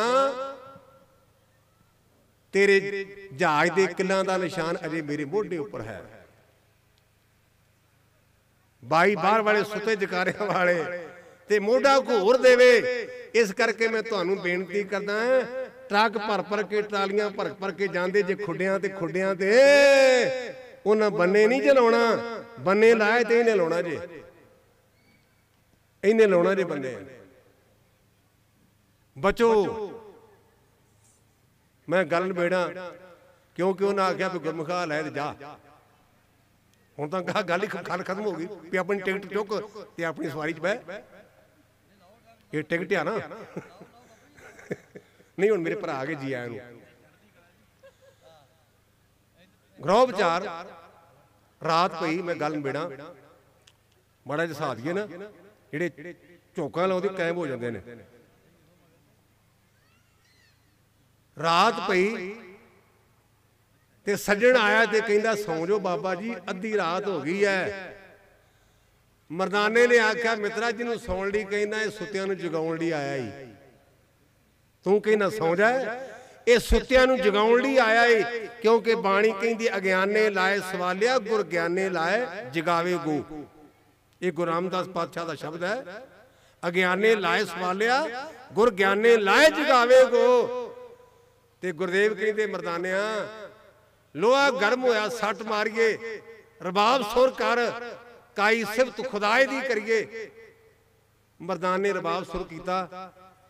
ਬਾਬੇ ਨੇ ਕੇਵਲ ਇੱਕ ਸ਼ਬਦ ਪੜਿਆ ਸੂਹੀ ਰਾਗ ਵਿੱਚ। ਸੂਹੀ ਮਹੱਲਾ ਪਹਿਲਾ। ਉਜਲ ਕਹਿਆ ਤਿਲਕਣਾ ਘੋਟ ਮਕਾਲੜੀ ਬਸ, ਧੋਤਿਆਂ ਝੂਠ ਨਾ ਉਤਰੇ ਜੇ ਸੋ ਧੋਵਾਂ ਤਿਸ। ਸੱਜਣ ਸਹੀ ਨਾਲ ਮੈਂ ਚਲਦਿਆਂ ਨਾਲ ਚਲਨ, ਜਿੱਥੇ ਲੇਖਾ ਮੰਗੀਏ ਤਿੱਥੇ ਖੜੇ ਦਸਨ। ਇਹ ਮੈਂ ਸਾਖੀ ਥਾਂ ਥਾਂ ਦੇ ਤਕਰੀਬਨ ਜਾਨਾ ਸੁਣਾਉਣਾ। ਕਿਉਂ ਮਿੱਤਰੋ? ਸੱਜਣ ਠੱਗ ਨੇ ਇੱਕ ਸ਼ਬਦ ਸੁਣਿਆ, ਗੁਰੂ ਕੇ ਚਰਨਾਂ ਤੇ ਧਰਮ ਕਰਕੇ ਡਿੱਗ ਪਿਆ। ਬਾਬਾ ਮੈਂ ਭੁੱਲਾ, ਮੈਂ ਤੇਰਾ। ਔਰ ਜਿਹੜਾ ਲੁੱਟਦਾ ਮਾਲ ਸੀ ਲੋਕਾਂ 'ਚ ਵੰਡ ਦਿੱਤਾ। ਔਰ ਇਤਿਹਾਸ ਕਹਿੰਦਾ ਵੀ ਉੱਥੇ ਗੁਰੂ ਨੇ ਧਰਮਸ਼ਾਲਾ ਬੱਧੀ। ਇਹ ਮੈਂ ਸਾਖੀ ਕਿਉਂ ਸੁਣਾਉਣਾ ਹੈ? ਉਹਨੂੰ ਅਸੀਂ ਅੱਜ ਵੀ ਠੱਗ ਕਹੀ ਜਾਂਦੇ ਆ। ਉਹ ਮਹਾਂਪੁਰਸ਼ ਹੈ ਜਿਹਨੇ ਇੱਕ ਸ਼ਬਦ ਸੁਣਿਆ, ਕੰਨਾਂ ਨੂੰ ਹੱਥ ਲਾ ਕੇ ਤੋਬਾ ਕੀਤੀ। ਅਸੀਂ ਹਜ਼ਾਰਾਂ ਸ਼ਬਦ ਪੜ੍ਹੇ, ਹਜ਼ਾਰਾਂ ਸੁਣੇ, ਸਾਡੇ ਡੇਕੇ ਕੋਈ ਵੀ ਅੱਜ ਤੇ ਆਪਾਂ ਛੱਡਦੇ ਕਿਸੇ ਨੂੰ ਨਹੀਂ। ਠੱਗ ਅਸੀਂ ਕਿਉਂ ਆ? ਨਮਸਕਾਰ ਉਸ ਗੁਰਮੁਖ ਨੂੰ ਜਿਹਨੇ ਇੱਕ ਸ਼ਬਦ ਸੁਣਿਆ, ਕੰਨਾਂ ਤੇ ਹੱਥ ਲਾ ਕੇ ਬਾਬੇ ਦੇ ਚਰਨਾਂ ਦੇ ਡਿੱਗ ਪਿਆ। ਕਹਿਣ ਲੱਗਾ ਜੀ ਮੈਂ ਭੁੱਲਿਆ, ਹਮ ਅਪਰਾਧੀ ਸਦ ਭੂਲਤੇ ਤੁਮ ਬਖਸ਼ਣ ਹਾਰੇ, ਕਰਦੇ ਕਿਰਪਾ। ਬਾਬਾ ਨਾਨਕ ਗੁਰਦੇਵ ਗੁਰੂ ਨਾਨਕ ਪਾਤਸ਼ਾਹ ਤੂੰ ਇੱਕ ਸ਼ਬਦ ਸੁਣਾ ਕੇ ਉਹਨੂੰ ਕਰਤਾਰਤ ਕੀਤਾ। ਸਾਡੇ ਵਰਗਿਆਂ ਦਾ ਲੱਖਾਂ ਵੇਰਾਂ ਪੜ੍ਹੇ ਨੇ, ਇਹਨਾਂ ਲੱਖਾਂ ਵੇਰਾਂ ਸੁਣਿਆ। ਜਿਹੜੀ ਸੱਜਣ ਤੇ ਕਿਰਪਾ ਕੀਤੀ ਸੀ ਇਹ ਸਾਡੇ ਤੇ ਵੀ ਕਰ। ਇਹ ਮੈਂ ਤੇਰੇ ਦਰ ਤੇ ਸਿਰ ਨਵਾ ਕੇ ਸਿਰ ਰੱਖ ਕੇ ਬੇਨਤੀ ਕਰਦਾ ਪਾਤਸ਼ਾਹ, ਕਿਉਂਕਿ ਅਸੀਂ ਤੇਰਾ ਪ੍ਰਕਾਸ਼ ਦਿਹਾੜਾ ਮਨਾ ਰਹੇ ਹਾਂ। ਜਦੋਂ ਕਿਸੇ ਦੇ ਘਰ ਖੁਸ਼ੀ ਦੇ ਮੌਕੇ ਆਈਏ ਨਾ, ਉਹ ਕੁਝ ਨਾ ਕੁਝ ਵੰਡਦਾ। ਇਹ ਵੰਡਣ ਦਾ ਦਿਹਾੜਾ ਤੇਰੇ ਪ੍ਰਕਾਸ਼ ਦਾ ਦਿਨ ਹੈ। ਅਸੀਂ ਤੇਰੇ ਕੋਲ ਖੈਰ ਮੰਗਦੇ ਹਾਂ। ਜਿਵੇਂ ਸੱਜਣ ਠੱਗ ਤੇ ਕਿਰਪਾ ਕਰਕੇ ਉਹਨੂੰ ਸੱਜਣ ਬਣਾਇਆ ਸੀ ਨਾ, ਅਸੀਂ ਠੱਗ ਹੀ, ਸਾਨੂੰ ਸੱਜਣ ਬਣਾ ਦੇ। ਜਿਵੇਂ ਕੌਡੇ ਰਖਤਾ ਕੜਾਇਆ ਤਬ ਦਾ ਠੰਡਾ ਕੀਤਾ ਨਾ, ਅਸੀਂ ਰਾਗਸ਼ੀ ਅਸੀਂ ਖਾ ਕੇ ਡੁਕਾਰ ਨਹੀਂ ਮਾਰਦੇ, ਕਿਤੇ ਸਾਡੇ ਤੇ ਕਿਰਪਾ ਕਰ। ਤਬ ਤਕੜਾ ਹਾ ਬੁਝ ਗਿਆ ਗੁਰ ਸੀਤਲ, ਨਾਮ ਦਿਓ ਗੁਰੂ ਗ੍ਰੰਥ ਸੱਚੇ ਪਾਤਸ਼ਾਹ ਗੁਰੂ ਨਾਨਕ ਪਾਤਸ਼ਾਹ। ਗੁਰੂ ਕੇ ਸੰਗਤਾਂ ਦਾ ਕੁਟਾਨ ਕੁਟਾਨ ਧੰਨਵਾਦ। ਭੁੱਲਾਂ ਚੁੱਕਾਂ ਦੀ ਮਾਫੀ। ਵਾਹਿਗੁਰੂ ਜੀ ਕਾ ਖਾਲਸਾ, ਵਾਹਿਗੁਰੂ ਜੀ ਕੀ ਫਤਿਹ ਜੀ। बोले